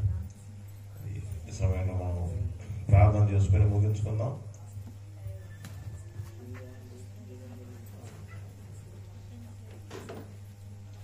ప్రార్థన చేసుకున్నాం. దయచేసి కళ్ళు మూసుకోనండి. మమ్మల్ని మిక్కిలిగా ప్రేమించున్న మా పరలోకపు తండ్రి, మా దేవ, గడిచిన దినములన్నీ కూడా క్షేమంగాను ఆరోగ్యం కాపాడుతున్నాను వందనాలు. ఈ క్రైస్తవ సంఘం ఏ విధంగా ఉండవలనో, క్రైస్తవ సంఘానికి మరి ఎలాంటి లక్షణాలు